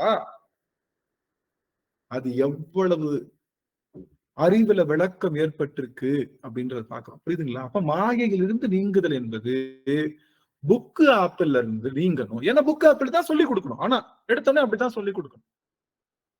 சில ஸ்கூல்ல நீங்க கேட்கறாங்க, சில ஸ்கூல்ல பிராக்டிக்கல் டைரக்டாவே ஆப்பிள் சொல்லி கொடுக்குறாங்களே, அதெல்லாம் என்ன சாமி, அது நல்லது தானே சாமின்னா, இந்த அவங்க எல்லாம் யாருன்னா திருவாசக சிந்தனையில வந்திருக்கிறவங்க, அவங்களுக்கு எல்லாம் டைரக்ட் ஆப்பிள். திருவாசக சிந்தனையில இருக்கிறவங்க டைரக்டாவே இதான் ஆப்பிள்னு சொல்லி கொடுக்குறவங்க. அதனால அவங்க என்னைக்கும் தப்பு செய்ய மாட்டாங்க. ஆனா இந்த ஆன்மா பல பிறவிகள் தோறும் இந்த ஆன்மா படிநிலையிலேயே அறிஞ்சிட்டு வந்தனால இந்த ஆன்மாவுக்கு படிநிலை சொல்லி தருவதற்காக வச்ச சிலபஸ் புக்கு. படிநிலையை தாண்டினோன்னு பிராக்டிக்கலுக்குள்ள போகணும்னு சொல்லுவதுதான் மாயா காரியங்கள். நீங்க அவங்க கொடுத்ததுதான். ஆனா அதுல இருந்து நீங்கி இது உண்மை பொருள் அல்ல, எது புக்குல இருக்கிற ஆப்பிள் உண்மை பொருள் அல்ல, அது மாய தோற்றம், உண்மை பொருள் ஆப்பிள் மரத்துலதான் இருக்கும்னு போய் அதை பறிக்கிறது தான் நம்மளுடைய வேலை. அதுக்காகத்தான் பிறவி எடுத்திருக்கோம். கடைசி வரைக்குமே புக் ஆப்பிள் அவிச்சு தின்னுட்டு இருந்தோம் அப்படின்னா, புக் ஆப்பிளையே வாயில போட்டு மென்னுட்டு இருந்தோம்னா இந்த பிறவி கொடுத்ததனுடைய பயனை நாம் அடையவில்லை. ஒருத்தர் ரொம்ப கஷ்டப்படுறான். இந்த ஒரு செய்தி தயவு செய்து, ஒருத்தர் ரொம்ப கஷ்டப்படுறான். ஐயா என்னால முடியல, என்னால ரொம்ப கஷ்டமா இருக்கு அப்படின்னா பாக்குறோம். என்னால முடிஞ்சது 1000 ரூபாய் தான். இங்க பாரு, என்னால முடிஞ்சது 1000 ரூபாய் தான், நான் கொடுக்குறேன். 1000 ரூபாய் சென்னையா பண்ண முடியும்? அப்படியே இருக்கு. 350 ரூபாய்க்கு தராசு, 2 கிலோ தக்காளி, 3 கிலோ வெங்காயம், கொஞ்சம் பச்சை மிளகா, இதெல்லாம் வாங்கி ஒரு விரிச்சு படிக்கல்ல கொடுத்து கையில கொடுத்தாச்சு. என்ன பண்ணணும் அவன்?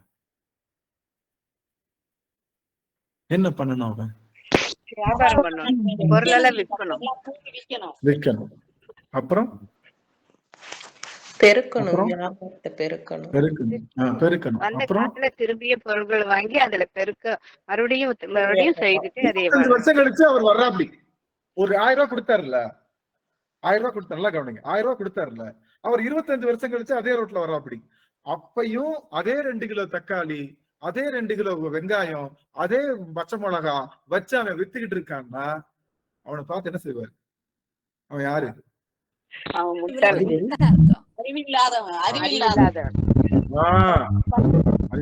எதுக்காக அவன் 1000 ரூபாய் கொடுத்தா?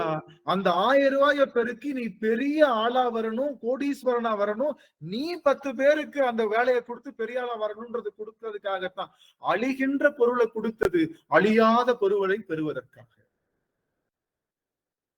அழிகின்ற பொருளை கொடுத்தது அழியாத பொருளை பெறுவதற்காக. அழிகின்ற உடலை கொடுத்தது அழியாத சிவத்தை பெறுவதற்காக. இது 25 பிறவிக்கு எடுத்தும் உடல் எடுத்துக்கிட்டே இருக்கின்றது. எப்படி இருக்குன்னா, முதல்ல ஒருத்தன் கொடுத்துட்டு போனான்ல, அந்த 1000 ரூபாய் கொடுத்து காய்கறி கடை ஆரம்பிச்சு வச்சான்ல, 25 வருஷம் கழிச்சதுக்கு அப்புறமும் அதே கடையில அதே இடத்துல உட்கார்ந்து இது காய்கறி வித்துட்டு இருக்கிற மாதிரி இது பிறவி எடுத்துக்கிட்டே இருக்கு. டெவலப்பே ஆகல, டெவலப்பே பண்ணல. இந்த பிறவி என்பது தேக்கி சிவத்தை தேக்கி முழுவதுமாகவே சிவமாம் தன்மையை பெற்று பெறுவதற்காக, இந்த அழிகின்ற உடல் அழியா சிவத்தை அடைவதற்காக என்ற பொருளை இந்த ஆன்மா ஆணி வேறாக உணரும் போது மாயையிலிருந்து நீங்க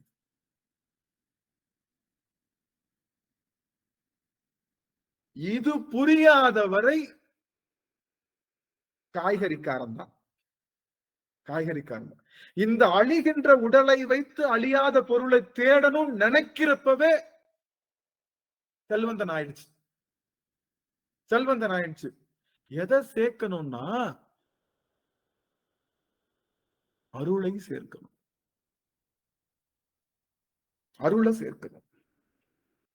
அருளை சேர்க்காம பொருளை மட்டுமே சேர்த்துக் கொள்வது 25 வருஷமா அதே தக்காளி அதே காய்கறியை சேர்ப்பதற்கு சமம். மதிலம்மா சுவாமி ஏதாவது சொல்ல வரீங்களா? நல்லது. ஆக 25 வருஷமா காய்கறி அதே இடத்துல விற்கிறது எவ்வளவு நல்லதா? சரி, அந்த அப்போ அழிகின்ற உடலை வைத்து அழியாத பொருளை, அழிகின்ற உடல் என்பது மாயை, இந்த மாயையை வைத்து சிவத்தை பெறுவது அப்படின்றதுதான் நமக்கு கொடுக்கப்பட்டது. கடைசி வரைக்கும் இந்த மாயையிலேயே தொங்கிட்டு இருக்கு. எப்ப பார்த்தாலும் உடலுக்குரிய செயல் தான் செய்யுது. என்னப்பா என்ன பண்ற? கல்யாணம் ஆயிடுச்சா? குழந்தை இருக்கா? வீடு கட்டிட்டியா? அந்த பிள்ளைக்கு கல்யாணம் முடிச்சியா? அந்த பிள்ளைக்கு வீடு கட்டிட்டியா? அந்த பிள்ளைக்கு யாராவது யாராவது 2 பேர் பாத்துக்கிட்டாங்கன்னு வச்சுக்கோங்களேன், என்ன கேட்பாங்க? 2 பேர் பாத்துக்கிட்டோம், ரொம்ப வருஷமா பாக்கல, பாத்துட்டோம், பார்த்தவொடனே கேட்கிற முதல் கேள்வி என்ன கேட்போம்? என்ன கேட்போம்? நல்லா இருக்கீங்களா? கல்யாணம் ஆயிடுச்சா? நல்லா இருக்கீங்களா? குழந்தைகள் நல்லா இருக்காங்களா? கல்யாணம் ஆயிடுச்சா? ஆமா ஆமா, எடுத்தோடனே கேக்குற கேள்வி குழந்தைங்களா என்ன பண்ண? பெரிய வயசானவங்க என்ன கேட்போம்? எத்தனை குழந்தைங்க? யாருமே எவ்வளவு சொத்து அதெல்லாம் கேட்கணும். எத்தனை குழந்தைங்க, எவ்வளவு பிள்ளைங்க அப்படின்னு தான் சொல்லுவோம். பொருள்ல கேக்குறது இல்ல. இந்த குழந்தைங்க, பொருள், வீடு, கரை, காடு, இதைதான் நமக்கு போக்கஸ் பண்ணு. எத்தனை பேர் பார்த்து, சாமி எத்தனை தளம் போயிருக்கீங்க? எவ்வளவு சிவ அருள் வச்சிருக்கீங்க? சிவ அருள் கிடைச்சு முடிச்சிருக்காங்க. யாராவது இப்படி கேட்டோம்னா நம்ம என்ன பண்ணுவாங்க? பைத்தியம் போல, இந்த பைத்தியம் இவனுக்கு ஏதோ பைத்தியம் பிடிச்சிருச்சு, பார்த்த உடனே எவ்வளவு சிவருள் சேர்த்திருக்கீங்க சாமி அப்படின்னா, அடியேன் சொல்லுவேன், என் வாழ்நாளுக்கு தேவையான ஒன்ற உடன் கலந்த அடியவர்களை பரம்பொருளாகவும் குருநாதரை பரம்பொருளாகவும் பெற்று மிக சௌக்கியமாக வாழ்கின்றேன் அருளோடு அப்படின்னு அடியன் சொல்வதற்கு. அடியன் மட்டும் இல்லை, நீங்களும் சொல்லிக்கலாம். அருளை பற்றி சிந்திக்கவே இல்லை இந்த ஆன்மா, ஒரு நாளும் யாரும் சொல்லல. அருள் என்ன இருக்கு, அருள் சேர்த்திருக்கீங்களான்னு கேட்டா, அந்த அருளை பற்றி இந்த ஆன்மா ஒரு காலம் சிந்திக்கல. இந்த அருள் தான் இறைவனை அடைகின்ற உடம்பு. இந்த உடல் விடுத்த பொருளுடம்பு விட்டு அருளுடம்பு பெறுவதுதான். இந்த பொருளுடம்புல இருந்து அருளுடம்பு போறதுக்காகத்தான் இந்த பொருளுடம்பு கொடுக்கப்பட்டு, அருளுடம்பு தான் நிலையானது, அது அழியாத உடம்பு. இது அழிகின்ற உடல். ராஜேஸ்வரி அம்மா ஏதாவது சொல்ல வரீங்களா? ராஜேஸ்வரி அம்மா ஞானகுரு ஐயா, அவங்க அம்மா உயர்த்திருக்காங்க, கரம் உயர்த்திருக்காங்க, ஏதாவது சொல்ல வரீங்களா சுவாமி? சரி, அப்போ அருளை சேர்த்திருக்கோமா? எக்ஸல் சீட்டு போட்டுக்கோங்க, இன்னைக்கே எக்ஸல் சீட்டு போட்டுக்கோங்க. வரவு பற்று கணக்கு அக்கௌண்ட் நோட்டு வாங்கி வச்சுக்கோங்க. இல்ல நீங்க என்ன வேணாலும் பண்ணிக்கோங்க. நெட்ல ஏதாவது ஒரு அக்கௌண்டன்ட் வச்சுக்கோங்க, ஒவ்வொரு முறையும். அம்மா ராஜேஸ்வரி அம்மா, சுவாமி ஏதாவது சொல்ல வரீங்களா சுவாமி? சொல்லுங்க. இல்ல அம்மா ஏதாவது சொல்ல வரீங்களா? குரல் உயர்த்தி, கரம் உயர்த்தி. அவங்க புது அடியார் இப்பதான் வந்திருக்கிறாங்க, முத இன்னைக்குதான் வகுப்புக்கே போட்டாங்க. சிறப்பு. அவங்க மியூட் பண்ணுங்க. கேட்கறதுக்கு மகிழ்ச்சி சாமி, மகிழ்ச்சி, ரொம்ப மகிழ்ச்சி சாமி. மன்னிக்கணும், அடிக்கடி மியூட் பண்ணிட்டேன். அம்மாவை ஃப்ளோ போகட்டும். அதுக்காக எனக்கு ரொம்ப கால அவகாசம் கம்மியா இருக்கு நினைக்கிறேன். நான் எங்க இருக்கிறேன் தெரியல. இன்னும் 15 நிமிஷம் தான் இருக்கா? ஐயா 6 நிமிஷம் தான் இருக்கு. 9:50 ஆவறதுக்கு 6 நிமிஷம் தான் இருக்கு. 6 நிமிஷம் தான் இருக்கா? ஆமா. என்ன சாமி 15 மினிட்ஸ் காட்டுது. உங்களுக்கு டைம் அதிகமா போகுது எனக்கு. நான் ஒத்துக்க மாட்டேன். 15 இங்க 9 இங்க இது 15 நிமிஷம் காட்டுது எனக்கு. சரி, ஓகே, பரவாயில்ல, நான் இந்த டைம் பாத்துக்கிறேன். இந்த சப்ஜெக்ட் பேசுறதுக்கு இந்த நேரம் பத்தாதுங்க, ஒரு நாள் ஃபுல்லாவே பேசலாங்க.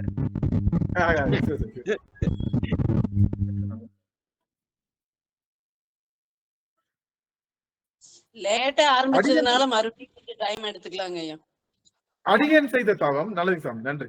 அடியேன் செய்த தாவம் அருளை கணக்கீடு செய்கின்ற அடியவர்களா இருக்கணும். நீங்க அருளை எப்படி?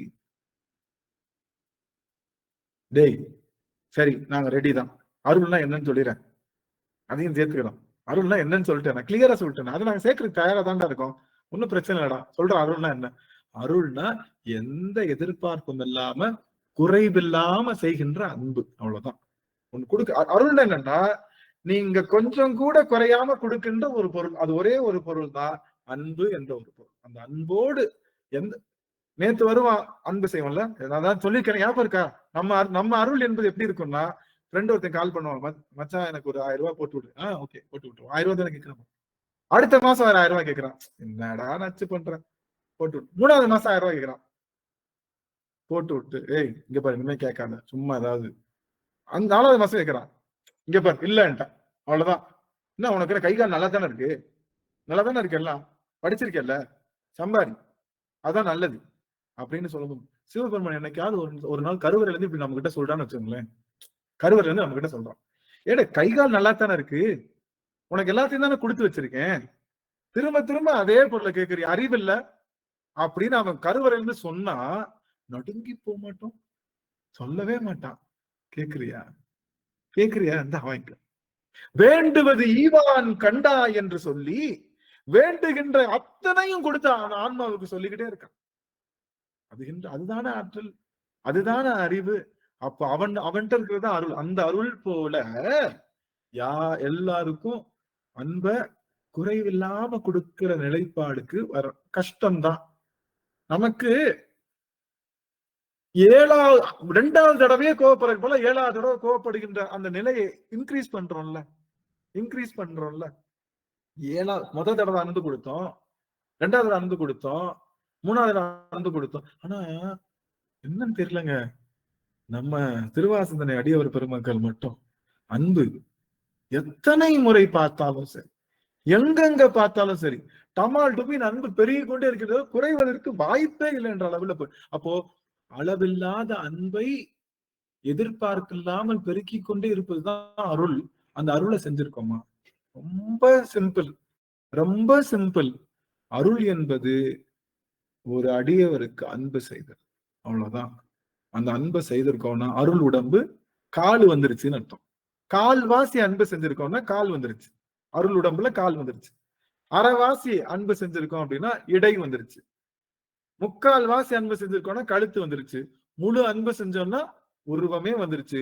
அருளே வடிவமாக, அருளே உடம்பாக பெற்று விட்டீர்கள். இனி நீங்க டிரான்ஸ்பர் ஆயிக்கலாம்.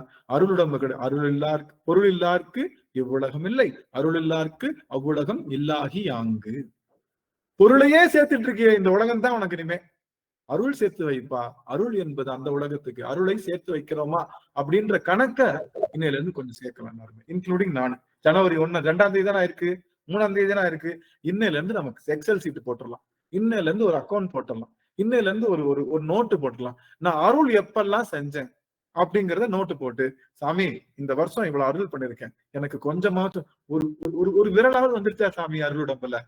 சாமி எனக்கு ஒரு விரல் வந்துருச்சுன்னு சொல்லுங்க சாமி, சந்தோஷப்படுறேன். எனக்கு ஒரே ஒரு சின்ன விஷயம் வந்துருச்சு சாமி, சந்தோஷப்படுறேன்னு சொல்லி அருளை கணக்கீடு செய்கின்ற ஆற்றல் செய்யலாமா? இந்த வருஷம் ரெசல்யூஷன், இல்ல ரெசல்யூஷன் வச்சாதான் அதை விட்டுருவோம் நம்ம. அதனால நம்ம இதை செய்யலாம், இதை முயற்சி செய்யலாம். அருள் நம்மளுடைய பூஜை அறையில ஒரு நோட் இருக்கணும். அந்த நோட்டோட தலைப்பு அருளுடைமை. நான் என்ன அருள் செய்திருக்கேன்? அன்பு செய்து, அன்பனுடைய அபரீதமான வெளிப்பாடுதான், அன்பினுடைய ஃபைன் குவாலிட்டி தான் அருள், வேற ஒண்ணும் இல்ல.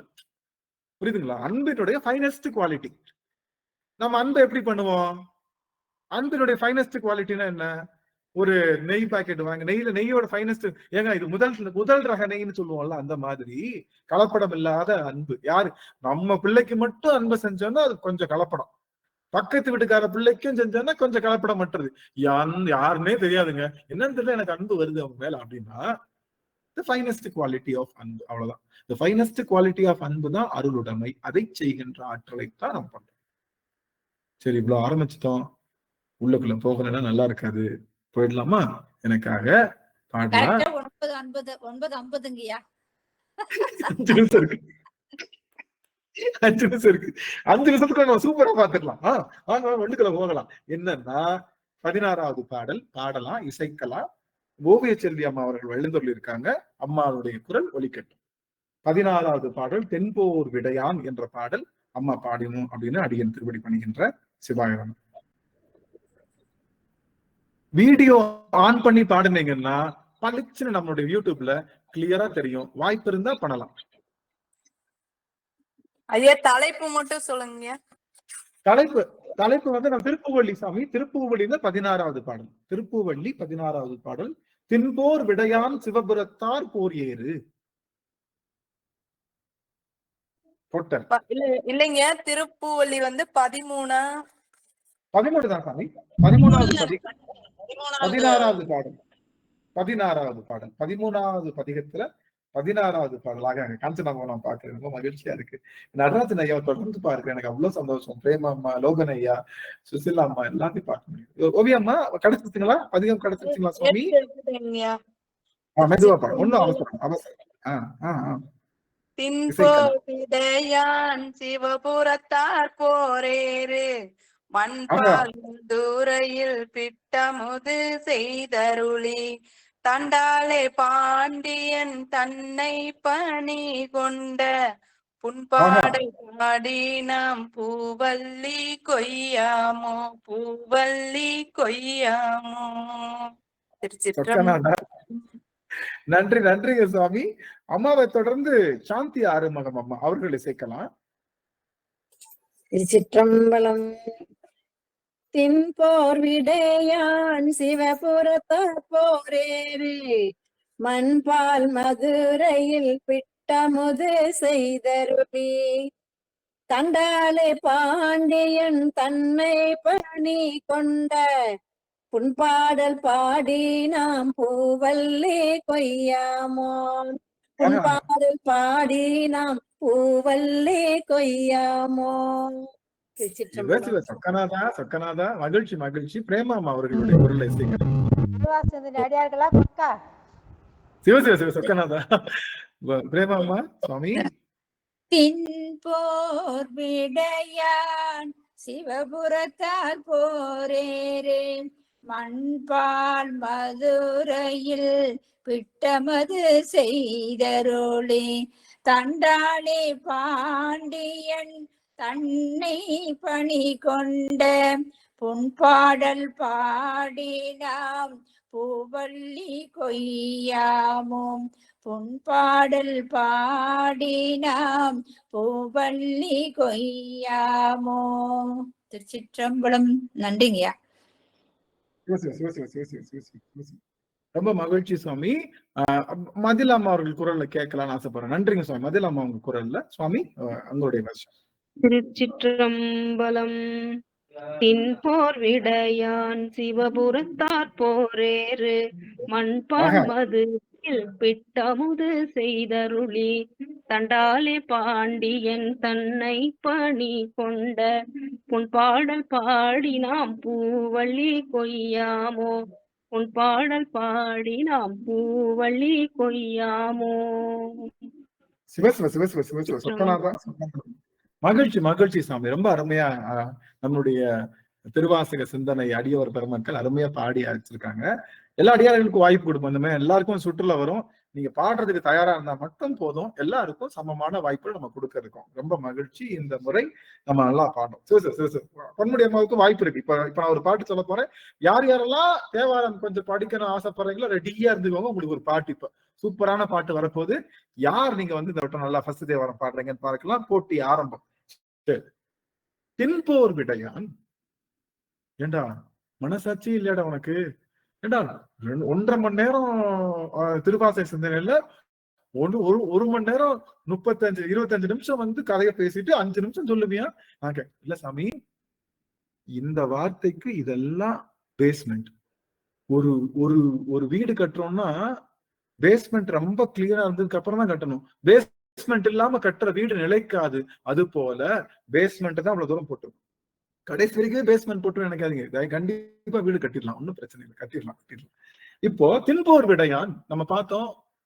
எல்லாரும் விடை வாகனத்தை என்னடா சாமி லொடக்கு வண்டியில வராரு, சும்மா லொடக்குன்னு மாட்டு வண்டியில வராரு, இவன் வர்றது சாதா மாடா, திமிருகின்ற ஜல்லிக்கட்டு மாடு. நான் ஏற்கனவே சொன்ன மாதிரி பொதுவாக எம் மனசு தங்கம், இது போட்டின்னு வந்து விட்டா சிங்கம், நல்லதே செய்வோம் வெற்றி மேல் வெற்றி வரும் அப்படின்னு முரட்டு காளையை அடக்கிய பெரிய ஆளுமை உடையவன் பெருமான். நம்ம ஏற்கனவே சொன்ன போல சிங்கம் சாப்பிட்டுருச்சு அப்படின்னா அது என்னவா இருக்கணும்? பூனையை விட சாதுவா இருக்கும். சாப்பிட்டுருச்சு பாத்தீங்கன்னா, சிங்கம் சாப்பிட்டுச்சுன்னா அது காதை பிடிச்சு என்ன இழுக்கும்? எலி இழுக்கும், வாழை பிடிச்சு ஒண்ணு இழுக்கும். எது இழுத்தாலும் அது பேசாம கிடக்கும். போங்கடா நான் சாப்பிட்டேன், அவனும் வராதிங்க. சாப்பிட்டுருச்சுன்னா பூனையை விட சாது. சிங்கமும் அப்படித்தான், சிறுத்தையும் அப்படித்தான், இதெல்லாம். ஆனா எருது என்று சொல்லுகின்ற முரட்டுக்கால சாப்பிட்டுருச்சு, நல்லா சாப்பிட்டுருச்சு, தண்ணி எல்லாம் குடிச்சிருச்சு, சூப்பரா இருக்கு. எங்க வாழை இழுத்து பாருங்க, தைரியம் தான் பக்கத்துல கிராஸ் பண்ணுங்களேன், சும்மாதான் போய் கிராஸ் பண்ணி தான் பாருங்களேன், லேசா தொட்டு தான் பாருங்களேன். என்ன பண்ணும்? 24 மணி நேரம் மூர்க்க குணம் தான். 24 மணி நேரம் மூர்க்க குணம். அது களவியல் குணம் இருந்தாலும் எத்தனை குணம் இருந்தாலும் மூர்க்க குணத்தை அது எப்பொழுதுமே விட்டு தர்றதில்லை. எது? காளை விட்டு தர்றதில்லை. அந்த 24 மணி நேரமும் மூர்க்க குணத்திற்கக்கூடிய காளையை அடக்கி அதை ஆளுகின்ற ஆற்றல் சிங்கத்தையும் மேல ஒண்ணு. அவனுடைய இப்ப புரியுதா? அவனுடைய விடை வாகனம் சிங்கத்தை விட பெருசா இல்லையா? அது சிங்கத்தை விட பெருசா இல்ல. சிங்க வாகனத்தை விட காளை வாகனம் பெருசு. ஏன்னா சிங்கம் தூங்கிரும். முக்காவாசி நேரம் சிங்கம் தூங்கிட்டு தான் இருக்குமா. முக்காவாசி நேரம் சிங்கம் தூங்கிட்டு தான் இருக்குமா. பசி எடுத்தா மட்டும் போய் அப்படியே போய் வேட்டையாடிட்டு வரும். பசி எடுத்துருச்சு சாப்பிட்டுருச்சுன்னா நீங்க சிங்கத்து கூடயே விளையாடலாம், ஒன்னும் பிரச்சனை. அதுக்காக யாரும் ஜூல போய் விளையாட்டு வந்துடாதீங்க. அது ஒண்ணும் இல்ல. ஆனந்த் தான் சொன்னா கொஞ்சம் பத்திரமா பார்த்து விளையாடலாம். சரி, இப்ப 2வது வார்த்தைக்கு போறோம். சிவபுரத்தார் போர். இப்ப முதல்ல சொன்னது அவனுடைய ஆளுமை, அவனுடைய வீரம், அவனுடைய அடக்கும் தன்மையை சொன்னோம். அத்தனை ஆன்மாக்களும் யாருதான்? இந்த போரியர் தான். எல்லாத்துக்கும் நீங்க அதான் சொல்லுவாங்கல்ல, மத்த எல்லா விலங்கும் பசிக்கு மட்டும்தான் இறை தேடும், பசிக்கிறப்பதான் மிருகமா மாறும். எப்பயுமே மிருகமா இருக்கிறது இந்த மனிதன் தான். எப்பயுமே மிருகம் தான். பசிக்காமலே வேட்டையாடும் இல்ல. பசி வந்தாலும் வேட்டையாடும், பசிக்காம வேட்டையாடும், தனக்கு தேவை வேட்டையாடும், ஊரடிச்சு உடையில போடும், பொய் சொல்லும், என்னமோ பண்ணும். இது ஒண்ணு. இது காளையை விட திமிருகின்ற இடம். இதுல என்னன்னா எல்லாம் கிடைச்சதுக்கு அப்புறம் நான் தான் பெரிய ஆளுன்னு கெத்து காட்டும், எல்லாம் என்னோடதான் முடியும்னு காட்டும், உலகத்தையே அழிக்க ட்ரை பண்ணும், தனக்காக எல்லாம் பண்ணும். இப்படிப்பட்ட அந்த ஆன்மாவினுடைய அந்த மூச்சு காற்றை அந்த மூக்கராங்கரை புடிச்சு இழுத்து அதை வளைய வச்சு அது மேல அமர்ந்து சவாரி செய்கின்றவன் யார் அப்படின்னா அவன் தான் தோடுடைய செவியன் விடையேறுகின்றவன். விடையேறுக நம்ம மேல இருக்கான். சில பேர் தெரியாதனாலும் தெரிஞ்சாலும் இருக்கான். தெரியாதவங்க கழுத, தெரிஞ்சவங்க ரிஷபம். அப்படிதானே? தெரிஞ்சவங்க ரிஷபம், தெரியாதவங்க கழுத. ரிஷபம் என்ன பண்ணுமா? ரிஷபத்து மேலே நீங்க பயணம் செய்யலாம். ரிஷபத்து மேல ஏறி உட்காந்து நீங்க மாட்டு மேல பயணம் செய்யலாம். அவங்க தெரிஞ்சவங்களை மட்டும்தான் மேல ஏத்திக்கணும். முதுகுல ஆள் இருக்காங்க, தனக்கு தெரிஞ்சவங்க இருக்காங்கன்றவங்களை மட்டும்தான் மேல ஏத்திக்கணும். மாடு, குதிரையை நீங்க யாரு வேணாலும் சவாரி செய்யலாம். காளையை தனக்கு உரியவனை தவிர தன்னை மேல ஏத்திக்காது யாரையும். குதிரை நீங்க மேத்தி நீங்க சாரத்தியம் பண்ணிட்டீங்கன்னா அது ஓகே. காளை அப்படி கிடையாது. நீங்க தெரியாதவங்க மேல ஏறி உட்காந்தீங்கன்னா நீங்க மூக்கனாங்கரை பிடிச்சிருந்தாலும் எதை பிடிச்சிருந்தாலும் உங்களை ஒத்துக்கவே உங்களுக்கு கீழே தான் தள்ளிவிடும், உங்க மேல முட்டை தான் பார்க்கும். அது போல இறைவனை ஏற்று இறைவன் என் மீது சவாரி செய்கின்றான் என்று ஏற்று இறைவனை யாரெல்லாம் ஏற்றி அவன் தன்னுடைய ஆணவத்தை மடக்கி மூச்சு காற்றில இறைவனை பிடிக்கின்றார்களோ அவர்கள்லாம் ரிஷபம். கழுத என்ன செய்யும்? 2 மூட தங்கத்தை முதுகுல வச்சாலும் அதே மாதிரிதான் நடந்து போகும். அழுக்கு மூட்டையை வச்சாலும் அதே மாதிரிதான் நடந்து போகும். அதுக்கு முதுகுல என்ன இருக்குன்னு தெரியாம அது பொதி சுமக்கிறதுனால அது பேரு கழுத. முதுகுல எவ்வளவு பெரிய உயர்ந்த பொருள் இருந்தாலும் பொதி சுமக்கும். அது போல ஏறுகின்றவர் யாருன்னே தெரியல, எனக்கு சிவபெருமான் தெரியாது, யாருன்னு தெரியாது நினைச்ச ஒரு வாழ்க்கை வாழ்ந்தா உங்க மேலேயே சிவபெருமான் இருக்காரு. ஆனா நீங்க என்னவா இருக்கீங்க? சிவத்தை அறியாத கழுதையாக இருக்கும். நமக்கெல்லாம் சிவக்கழுதைன்னு சொல்லியிருந்தோம் முன்னாடி. ஒரு பட்டம் கொடுத்திருந்தோம், நமக்கு நாமே பட்டம் கொடுத்திருந்தோம். இப்போ அந்த சிவத்தை உணராதவர்கள் எல்லாம் கழுதை, சிவத்தை உணர்ந்தவர்கள் எல்லாம் போர் ஏறு. நம்ம மேலதான் பெருமாள் ஏறி இருக்க. இருக்கிறதுலே கஷ்டம் அதுதான். நம்ம மேல ஏறி வரதான் கஷ்டம். வேற எல்லாம் நம்மளை ஜெயிக்கிறதான கஷ்டம். வேற பெரிய அவன் போர் ஏறு. அவனுடைய யார் அப்படின்னா தென்போர் விடையான் சிவபுரத்தான். அவனுக்கு இருக்கிற ஊர் எது? அவன் ஊர் எதுன்னா சிவபுரம். சிவபுரம் என்பது அவனுடைய ஊர். அவன் ஊர்ல அவன் எப்படி இருக்கான்னா போர் ஏறு. அந்த சிவபுரத்துல அவன் எப்படி இருக்கான்? அவன் வாழ்ற இடம் வந்து சிவபுரம். அந்த சிவபுரத்துல யார் இருப்பா அப்படின்னா ஜாம்பவான்கள் இருப்பாங்க. யார் யாரு? சிவகணங்கள், தேவர்கள், முனிவர்கள், எல்லாரும் எப்படி இருப்பாங்க? சாமீபம், சாலோபம், சாரூபம், சாயுஜ்யம் என்ற 4 படிநிலையில அவனை சுத்தி இருப்பாங்க, ஸ்ப்ரெட் ஆயிருப்பாங்க. நாமெல்லாம் எங்க இருக்கோம்? பெருமானோட எந்த வட்டத்துல இருக்கோம்னா நாமெல்லாம் சாமீபம், சாலோபம்ன்ற வட்டத்துல இருக்கோம். யாரெல்லாம் திருநீர் அடிக்கின்றார்களோ அவங்க எல்லாம் சாரூபம்.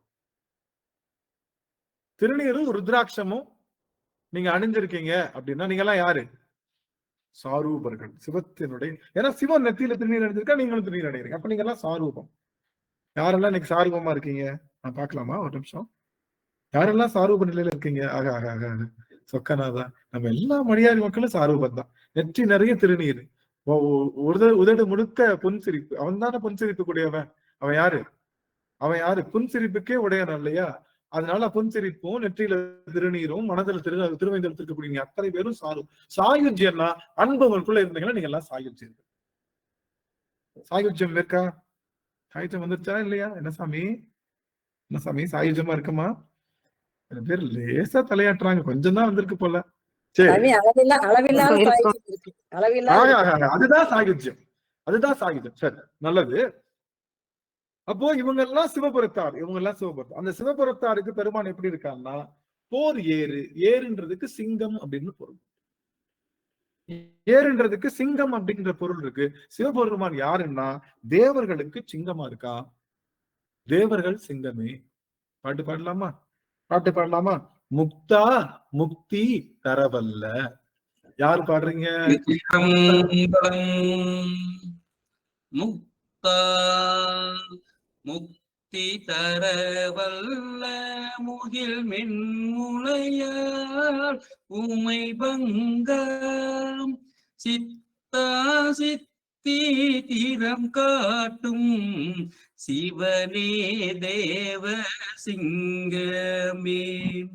பத்தா பத்தர் பலர் போற்றும் பரமா பழைய நூர்மேய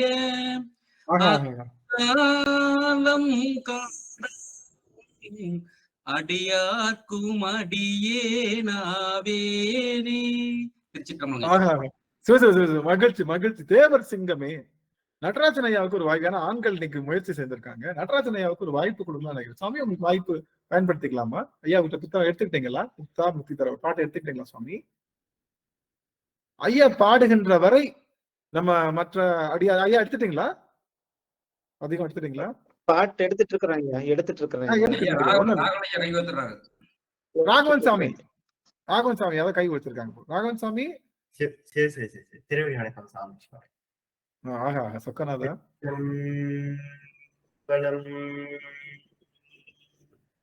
முத்தா முத்தி தரவல்ல முகில் மின்முளையால் உமை பங்கா சித்தா சித்தி திறங்காட்டும் சிவனே தேவர் சிங்கமே. பத்தா பத்தீர் பலர் போற்றும் பரமா பழைய நூர்மேய அத்தா ஆலங்காடாவும் அடியார் கடியன் ஆவேனே. அத்தா ஆலங்காடாவும் அடியார்க்கு அடியன் ஆவேனே. திருச்சிற்றம்பலம்.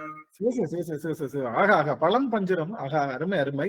நடராஜன் சுவாமி முயற்சி செய்யலாமா? அவரோட நிறைவு செய்யலாங்க. எதை பாட்டு எடுத்துட்டாங்க.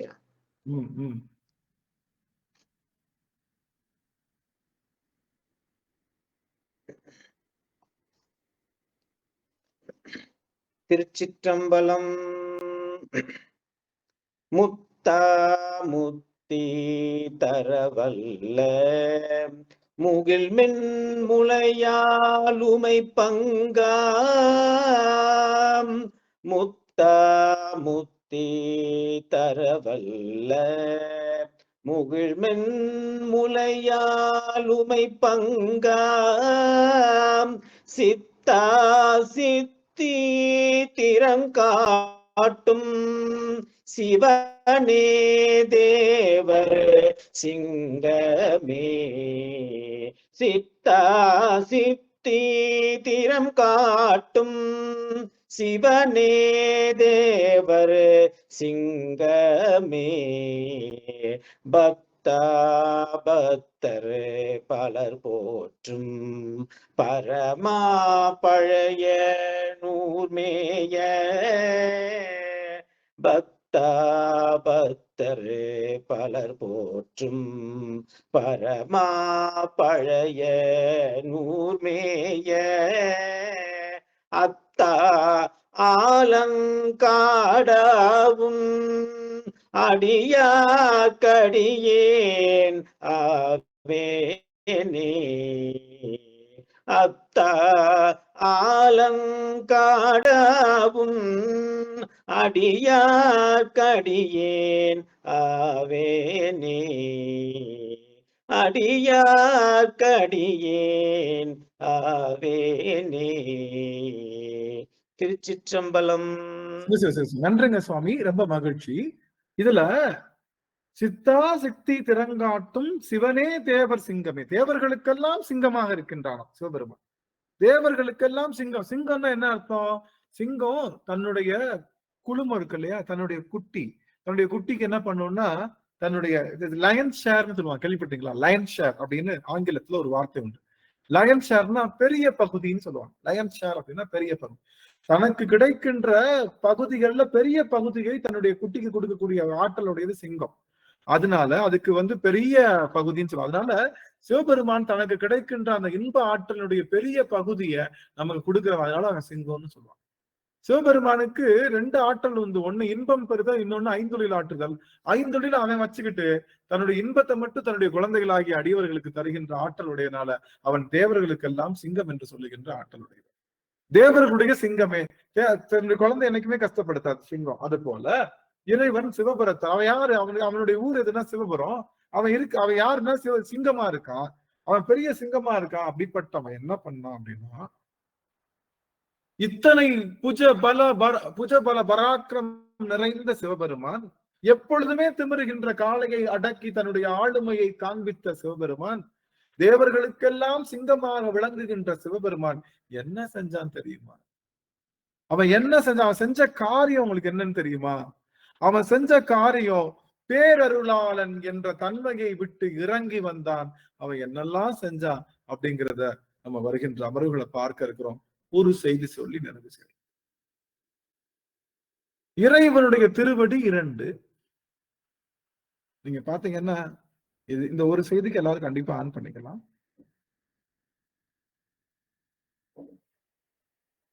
இறைவனுடைய திருவடி 2.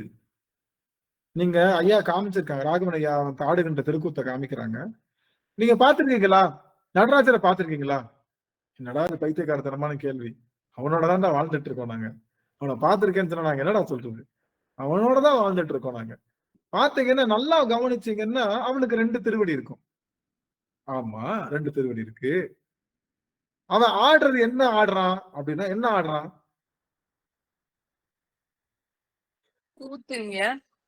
ஞான நடனம். ஞான நடனம். ஆனந்த நடனம் ஐயா, ஆனந்த நடனம். 27 வகையான நடனங்களா ஐயா? 27 வகையான நடனங்கள், 64 வகை, 108 நடனம், தாண்டவம்லாம் இருக்கு. நிறைய தாண்டவம் இருக்கு. இப்ப சொன்ன உடனே சிரிக்க போறீங்க எல்லாரும். தெருக்கூத்துங்கய்யா, தெருக்கூத்து. இருக்குது. இப்ப அவன் என்ன ஆடுறான்னா, பரதமா நீ என்ன பதில் சொன்னாலும் நான் எதிர்பார்க்கறது நீங்க சொல்லவே முடியாது.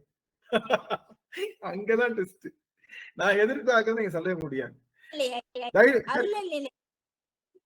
அருளல் நிலை காட்டுற 2 கால்களால திருவுடைய அருளல் நிலை காட்டுறது இல்லையா சாமி? அவன் என்ன ஆடுறான்?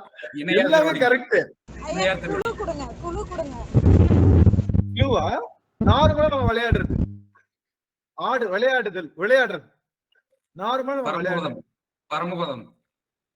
பரமபதம் அது பாம்பெல்லாம் இருக்கும்ல. நீங்க நார்மலா விளையாடுறது சொன்னாடி சொன்ன. நார்மலா நம்ம எல்லாரும் விளையாடு, சின்ன வயசுல நம்ம விளையாண்டுருக்கோம்.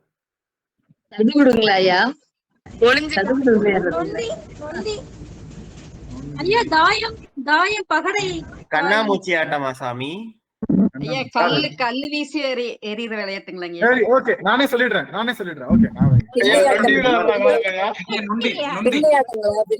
நொண்டி ஆட்டம் ஆடுவாங்க இல்லையா? நொண்டி ஆட்டம் வீசுகள் பொறுக்கவோன்னு சொல்லிட்டு அம்மானையா. இந்த படம் பாத்துறீங்களா? நீங்க திருவிழா படம் பாத்துறீங்களா? பொன்னி நம்ம எல்லாரும் விளையாடலாம். கண்ணாமூச்சி, அது சின்ன பிள்ளைகள் விளையாட்டம்.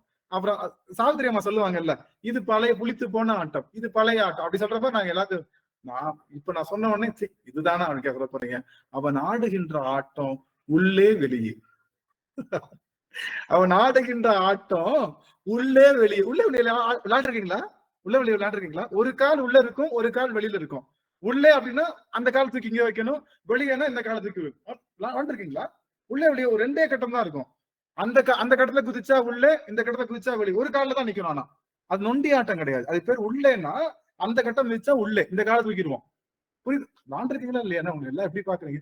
உள்ளேனா அந்த கட்டத்துல வச்சு இந்த காலை தூக்கணும், அது பேர் உள்ளே. வெளியேனா இந்த இனியான்னு விளையாண்டுருக்கோங்க. இச்சா இனியா அப்படின்றது விளையாண்டு. அதுதான். வேற விஷயங்கள் இருக்கலாம். கல்லாமண்ணான்னு சொல்லுவாங்க, சில இடத்துல கல்லாமண்ணா சொல்லுவாங்க, சில இடத்துல உள்ளே வெளியே சொல்லுவாங்க. நிறைய விஷயம் நம்ம உள்ளே வெளியே தான்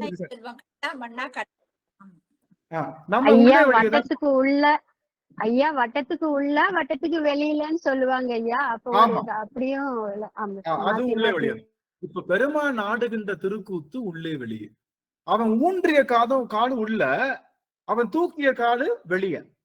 இறைவனுடைய 2 பாதம், ஊன்றிய கால் உள்ளே, தூக்கிய பாதம் வெளியே. இறைவனுடைய திருவடி 2 இடத்துல இருக்கு. என்ன திருவடி காட்டுது அப்படின்னா உள் ஒளி, வெளி ஒளி. அவன் ஆதி பிரகாசனாக, அகிலாண்ட பிரம்மாண்ட பிரகாசனாக, அகண்ட பிரகாசனாக எங்க இருக்கிறான்னா வெளியே இருக்கான். வெளி, அது பேரு வெளி. அந்த வெளி அந்த வெளின்றது ஸ்பேஸ். அவன் ஸ்பேஸ்ல ஆடுறான். அப்புறம் இன்னொருத்த எங்க ஆடுறான்? உள்ள ஆடுறான். ஸ்பேஸ்ல ஆடுறது பேரு பேரம்பலம். உள்ள ஆடுறதுக்கு பேரு சிற்றம்பலம். அவன் உள்ள ஆடுறதுக்கு பேரு சிற்றம்பலம். ஆனா உள்ள இருக்கான்றதுக்காக உள்ள மட்டும் ஆடுறான்னு நினைக்காதீங்க. அவன் உள்ளயும் ஆடுவான், அதே சமயத்துல வெளியும் ஆடுவான். அவன் ஆடுகின்ற திருக்கூத்து உள்ள வெளிய. உள்ள ஆடுவது உயிர்க்காக, வெளிய ஆடுவது உடலுக்காக. அண்ட சராசரங்களையும் இயக்குவது வெளியில ஆடுறது, உள்ளுக்கு இருக்கக்கூடிய உயிரை ஆட்டுவது உள்ளுக்கு ஆடுது.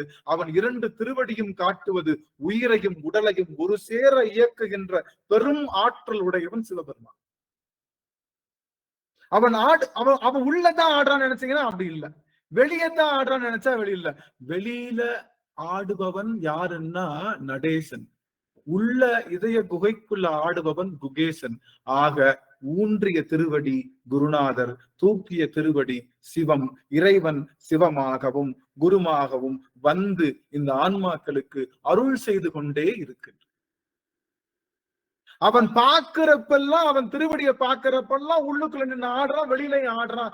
அவன் பேரம்பலமாக சிவத்தை காட்டுகின்றான், சிற்றம்பலமாக குருநாதரை காட்டுகின்றான். குருவை அடைந்தால்தான் இந்த உடல் கூட்டுல இருந்து அந்த உயிர்கூட்டு, அந்த வெளிக்கூத்து, அதுதான் வெளிக்கூத்துன்னு சொல்லுவாங்க.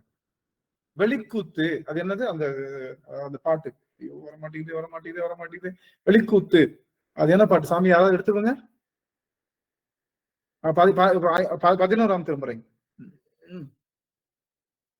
ஒளிவளர் விளக்கே உழப்பிலா அன்பு, ஒளிவளர் விளக்கே உழப்பிலா உணர்வு சூழ் கடந்ததோ உணர்வே.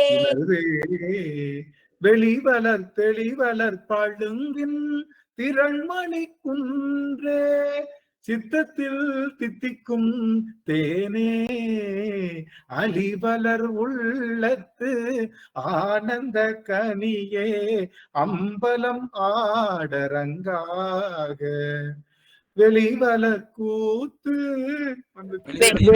வெளிவளர் தெய்வ தொண்டனே விளம்புமாம் விளம்பே. திருவிசைப்பா ஐயா, அது திருவிசைப்பாங்க ஐயா. 8ஆம் திருமுறை. வெளிவளர் கூத்து, அவன் ஆடுகின்ற கூத்து வெளியிலே ஆடுகின்றான். அது வளர்ந்து கொண்டே இருக்கின்றது. அதனாலதான் கேலக்சி வளர்ந்துகிட்டே இருக்கு இன்னைக்கு வரைக்கும். அது போயிட்டே இருக்கு. அந்த கூத்து முடிகிற கூத்து இல்ல, வளர்ந்து கொண்டே இருக்கின்ற கூத்து. இது முடிகிற கூத்து. எது? இது முடியணும். உள்ள ஆடுற கூத்து முடியணும். அது சிற்றம்பலமா தான் இருக்கணும், அது பேரம்பலமா இருக்கக்கூடாது.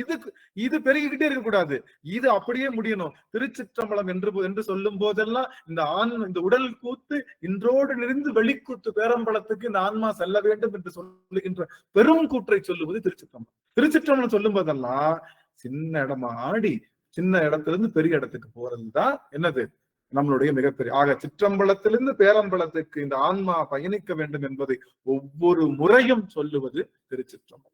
ஆக திருச்சிற்றம்பலம் என்று சொல்லுகின்ற அவன் ஆடுகின்ற திருவடி உள்ளும் புறமுமாக உள்ளே வெளியாக ஆடுகின்ற திருக்கூத்து வெளிக்கூத்தாகிய பேரம்பலமாக இருக்கக்கூடிய சிவபெருமானையும் உள்கூத்தாக இருக்கக்கூடிய குருநாதரையும், குருநாதர் மூலமாகத்தான் வெளிக்கூத்துக்கு செல்ல முடியும், குருநாதரையே உணரலாம், வெளிக்கூத்த உணரவே முடியாது என்று சொல்லுகின்ற பெரும் பேற்றை சொல்லுவது அவன் ஆடி. இப்ப அவனை பாருங்களேன், அவன் ஆடுறது காலு இங்க வைப்பானா அங்க வைப்பானா, மாத்தி மாத்தி வச்சு கடைசியில இந்த ஆன்மாவுக்குள்ள இருக்கக்கூடிய இதய குகையில இருக்கக்கூடிய குகேசனே நடேசனாக வெளியில தெரிகின்ற மிகப்பெரிய ஆட்டம். இந்த 2 பேரையும் சமமாக போற்றுகின்ற ஒரே ஒரு திருக்கூட்டம் திருவாசக சிந்தனை. திருவாசக சிந்தனை தான் வேலுண்டு வினையிலையும் இருக்கு, திருவாசக சிந்தனை இருக்கு. முருகனையும் குகேசனையும் நடேசனையும் சமமாக பார்த்து வழிபாடு செய்கின்ற இடம் திருவாசக சிந்தனை. எங்களுடைய வேலுண்டு வினை இல்லை, எங்களுக்கு வேறெங்கும் கிளைகள் இல்லை என்று சொல்லி இந்த அளவிலே அடியை நிறைவு செய்கின்றேன். நிறைவு செய்யும் முகமாக சரவணன் ஐயா அவர்கள். நமச்சிவாய். ஐயா, நம்ம நிறைய கிளை வளரணும் இல்லைங்கய்யா, கிளைகள் இல்லைன்னு சொல்லி போட்டீங்களே. கண்டிப்பா வளரணும் சாமி, நகைச்சுவைக்காக சொன்னது. நமச்சிவாய்.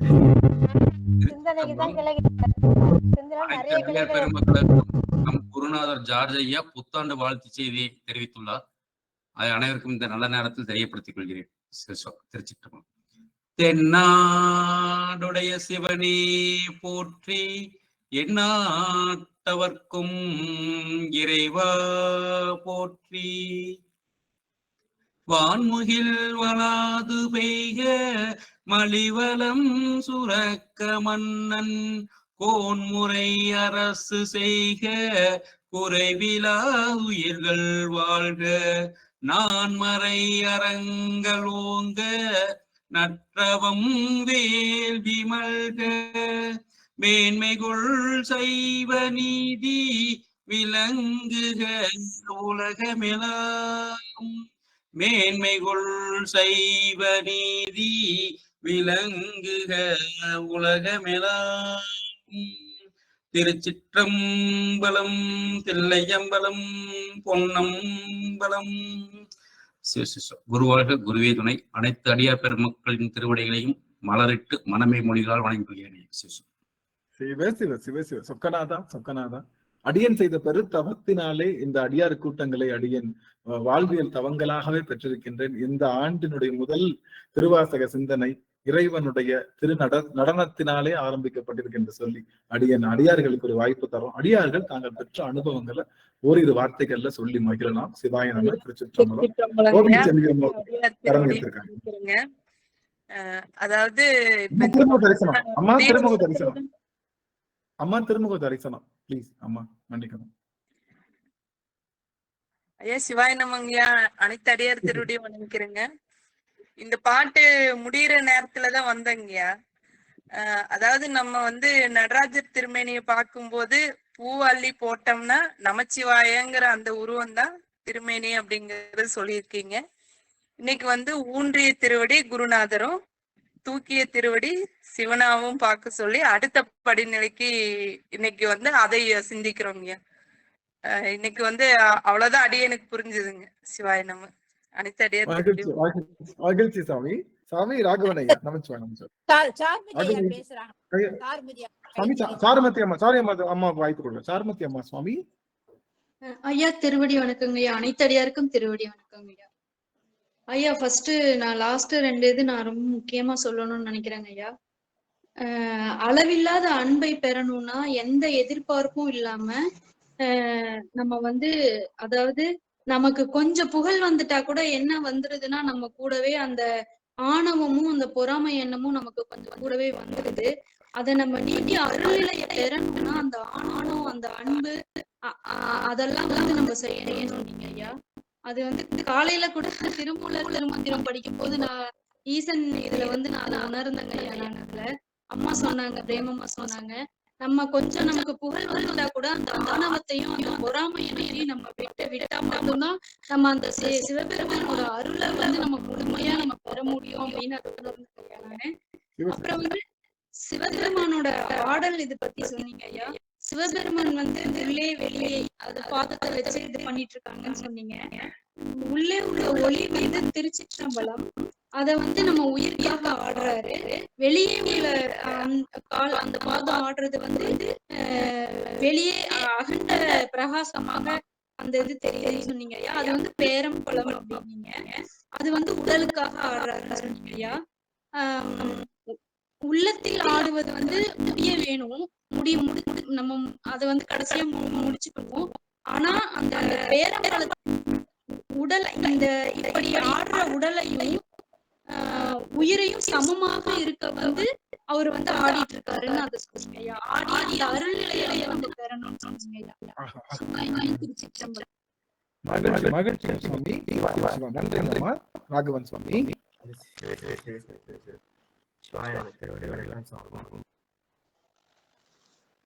அதாவது ஞானம் என்பது விளைவது, பொய் ஆயினையெல்லாம் போய் அகல வந்து அருளி மெய் ஞானமாகி மிளிர்கின்ற மெய் சுடரே. அப்போ ஒரு நெருப்பு இருக்கு அப்படின்னா அதுக்கு அடிப்பாகத்துல இருக்கும் ஒரு இருள் இருக்கும். ஆனா பெருமான் வந்து பிரகாசமா இருக்காங்க. பிரகாசத்துக்கு இருளானது ஒரு துளி கூட பக்கத்துல நெருங்க முடியாத ஒரு இருளற்ற நிலைதான் வந்து பிரகாசம் அப்படின்னு சொல்லி சரியத்திற்கு நம்மளுடைய முயற்சி வேணும். ஞானம் என்பது தானாக விளையும். எப்படி பெருமானுக்கு நாம் பழங்கள் அவருக்கு வந்து சமர்ப்பணம் செய்யறோம். என்ன விதைய வேணா நம்ம போடலாம், தண்ணிய வேணா நம்ம ஊத்தலாம், ஆனா பழத்தை வர வைக்கிறது பெருமான் தான் வர வைக்க.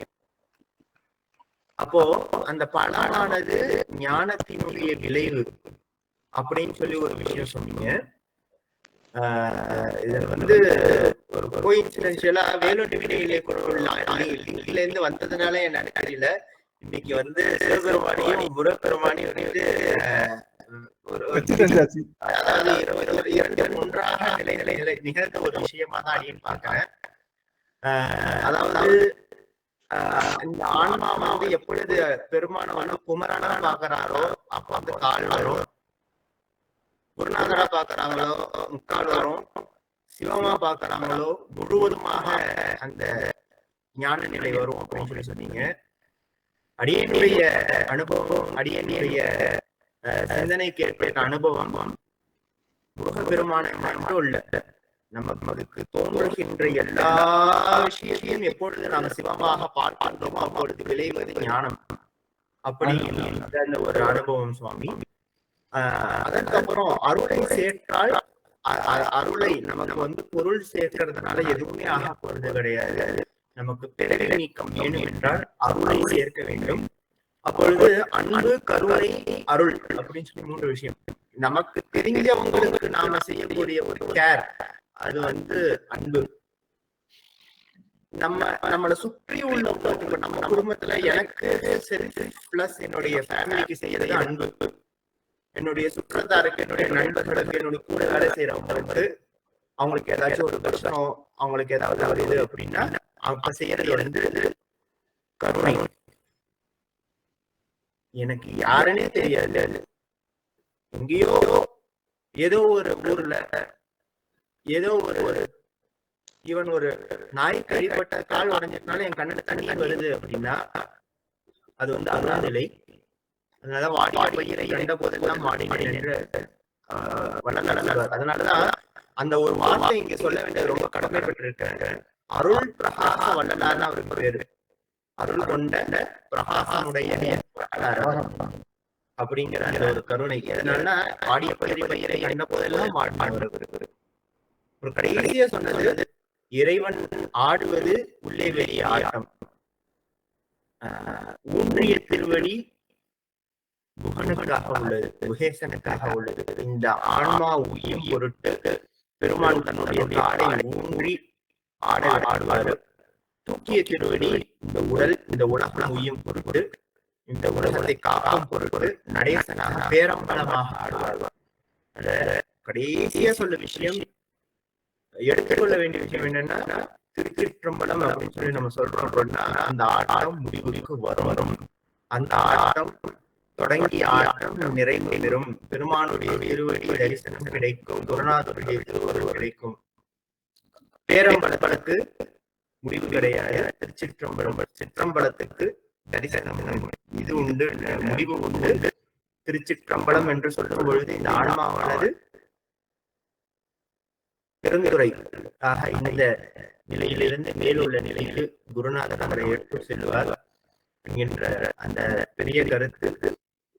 திருச்சிற்றம்பலம் என்று ஒவ்வொரு முறையும் அடியார் கூறும் பொழுதும் அவர்களினுடைய எண்ணத்தில் இந்த ஆன்மாவானது உய்ய போகின்றது. அதற்காக பெருமான் இங்கே திருநடனம் இங்கே தெரிந்து கொண்டிருக்கின்றான். ஞானத்தின் விளைவாக முருகப்பெருமானும் சிவபெருமானும் நம் உள்ளேயே உறைந்து கொண்டிருக்கின்றார்கள். இந்த ஆட்டமானது ஒரு நாள் முடிவுக்கு வரும். முடிவு வர பொழுது பேரம்பலங்களுக்கு உள்ளே பிரவேசம் நடைபெறும் என்கின்ற கருணை இந்த கருத்தை அடியடி பதிவு செய்து கொள்கின்றேன்.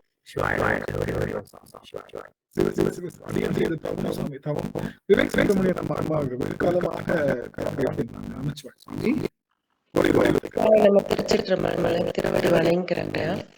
இந்த பாடல்ல வந்து 16வது பாடல்ல வந்து நான் எனது என்னுடைய பேராற்றல்ல வந்து நம்மளோட ஆற்றலை வந்து விடணும். அது ஆற்றல் அப்படிங்கிறது நம்மளோடது அப்படின்னு நினைக்கும் போதே வந்து அது மாயையினாலதான் வர்றது அப்படின்னு.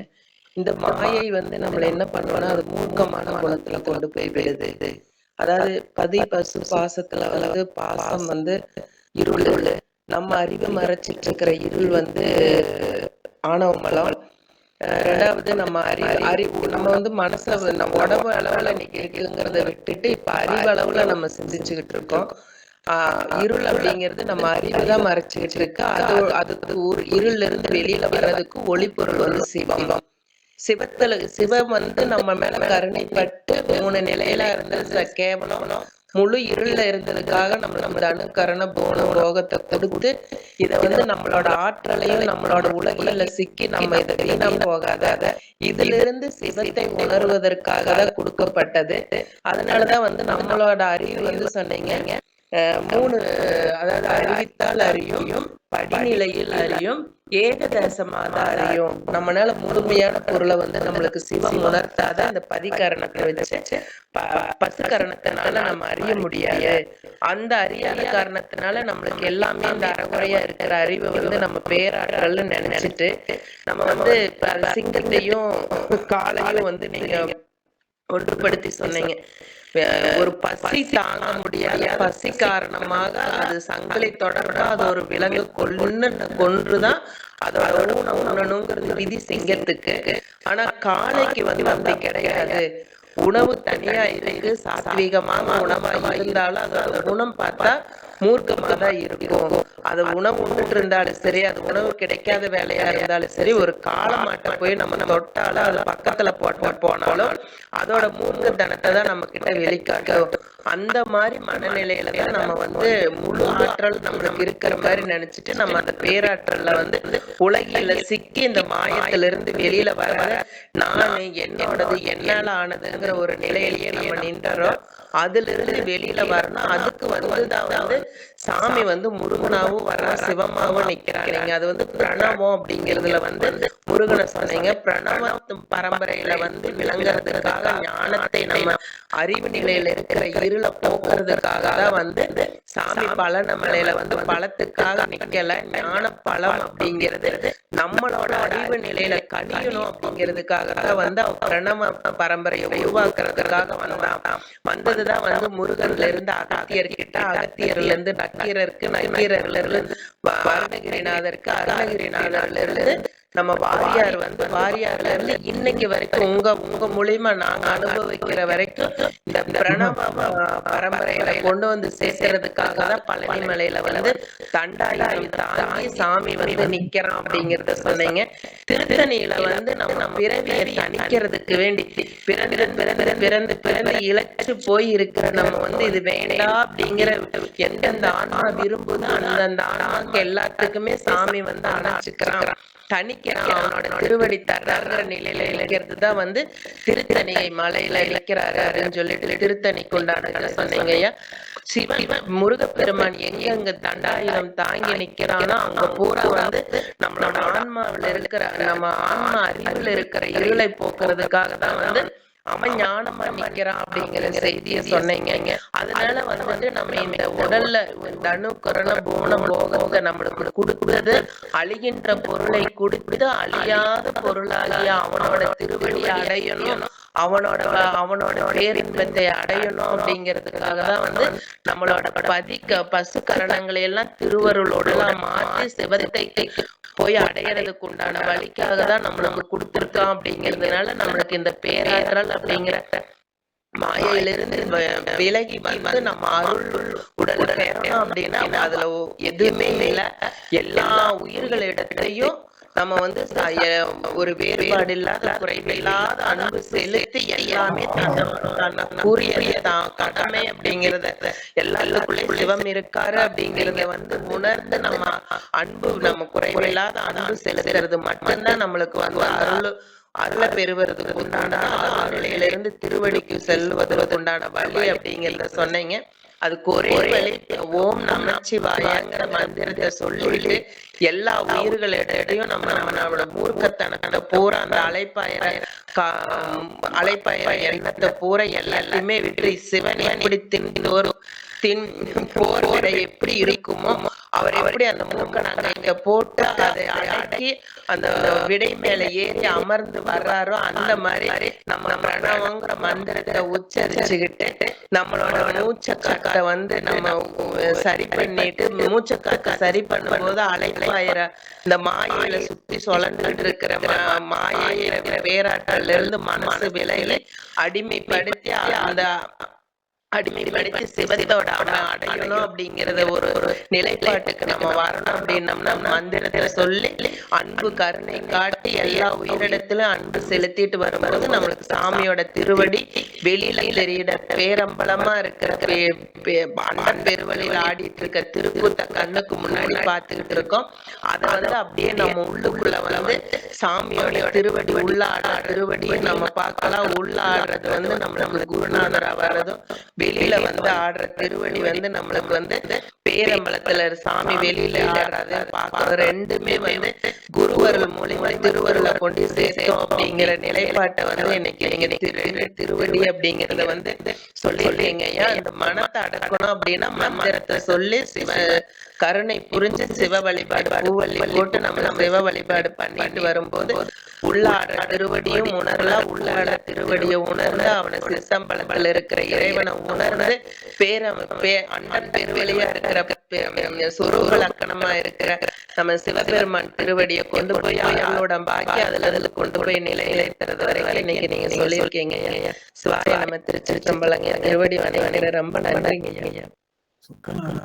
எப்படி இருந்ததுன்னா ருத்ரம் சொல்லுவாங்க, கேட்டிருக்கீங்களா? ருத்ரம் சமக்கம் சொல்லும் போது மூச்சே விட்டாங்க சொல்லுவாங்க. அது மாதிரி திரிபாயம் சொல்லி சொல்லுவாங்க. அந்த ஒரு அவன் மந்திரமாக வேலை செய்தது போல அப்படியே தொய்வும் இல்லாம ஃபர்ஸ்ட்ல இருந்து ஆரம்பிச்சு கடைசி வரைக்கும் முடிச்சிட்டாங்க.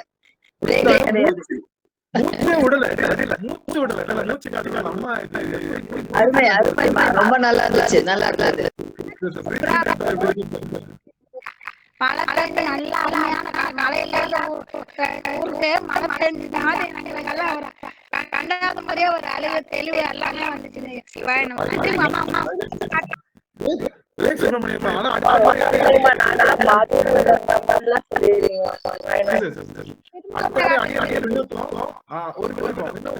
கொஞ்சம் என்னன்னா அடியார்களுடைய அடியார்கள் கடைசியா ஒரு கிழமை எனக்கு கட் பண்ணி போறது எனக்கு அது இல்லை.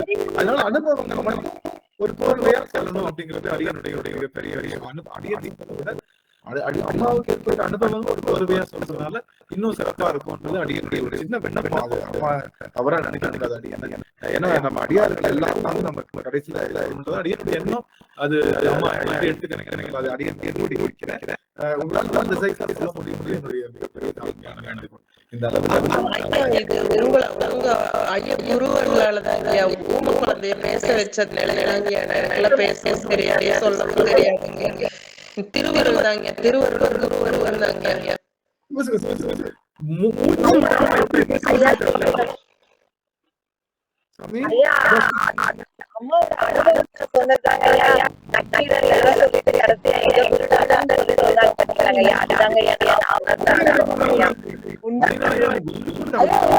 ஐயா எங்களுக்கெல்லாம் எதுனே தெரியாது ஐயா, பேச கூட தெரியாது. எங்களை எல்லாம் பேச வைக்கிற நீங்க வந்து அப்போ எங்களுக்கு நீங்க பேசாத இருக்காங்க. மாதிரி அடியார்களுக்கெல்லாம் ஒண்ணுமே தெரியாதவங்களுக்கு அந்த அளவுக்கு அம்மா கூட சொல்லலாம் நடத்துறீங்க. நீங்க சொல்லிட்டீங்க அம்மா ஒரு வாரம் கம்பன் வந்து தனியும் கவி ஓடுவாங்க. திருவாசகத்துல அற்புதசாமி. ஆனா இப்படி நான் கேள்வி அதாவது அடுத்தடுத்த வரிகள் எப்படி வருகிறது எல்லாத்தையும் பண்றாங்க. அம்மா எங்கேயும் சொல்லி ஏதோ அடியன் சொல்லாத வார்த்தைகளையும் அம்மா எழுதி அது எல்லாம் சொல்லி கலைக்கணும் போது உண்மையிலேயே மாலை வந்து உள்ள இருக்கிற சிவத்துக்கு மாலை படார் விழுந்துகிட்டே அம்மா வந்து தமிழ்ல வந்து இங்கிலீஷ்ல வந்து லோயர் ஷார்ட் ஹேண்ட் எல்லாம் படிப்போம் இல்லையா? Tamil short hand English short hand படிச்சிருக்காங்க. அந்த வார்த்தை வந்து எழுதுறது வந்து அப்படி எல்லாரும் எழுதணும். ஆனாலும் அவங்க அந்த ஷார்ட் ஹேண்ட் படிச்சிருக்கவங்க தான் அதை எழுத முடியும். அந்த மாதிரி அம்மா படிச்சிருக்காங்க. அது அழகா கோவில சொல்றாங்க.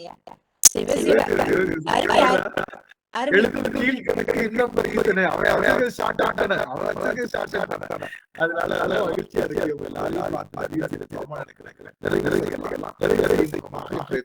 அணிமொழி அம்மா ரொம்ப மகிழ்ச்சி சாமி. ரொம்ப அம்மா நல்லபடியா எல்லா நல்லா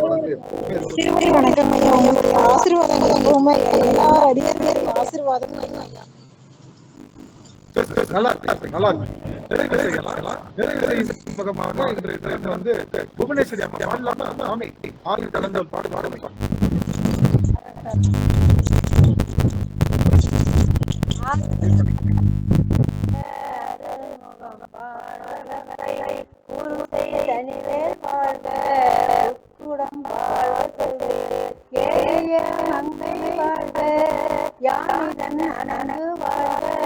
மாறிலா வள்ளி வாழ்க வாழ்க சீரடியாரெல்லாம் வானிலா வள்ளி வாழ்க வாழ்க சீரடியாரெல்லாம். திருச்சிற்றம்பலம்.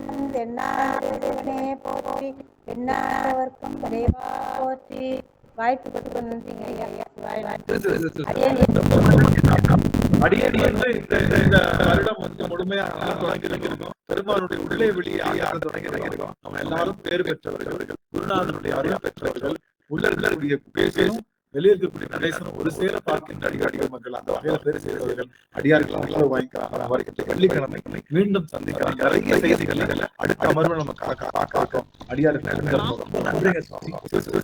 வெண்மதியா வாழ்த்துக்கள் பண்ணி நல்லா சிறப்பாக பாருங்க. வணக்கம் ஐயா. வணக்கம் ஐயா. வணக்கம்.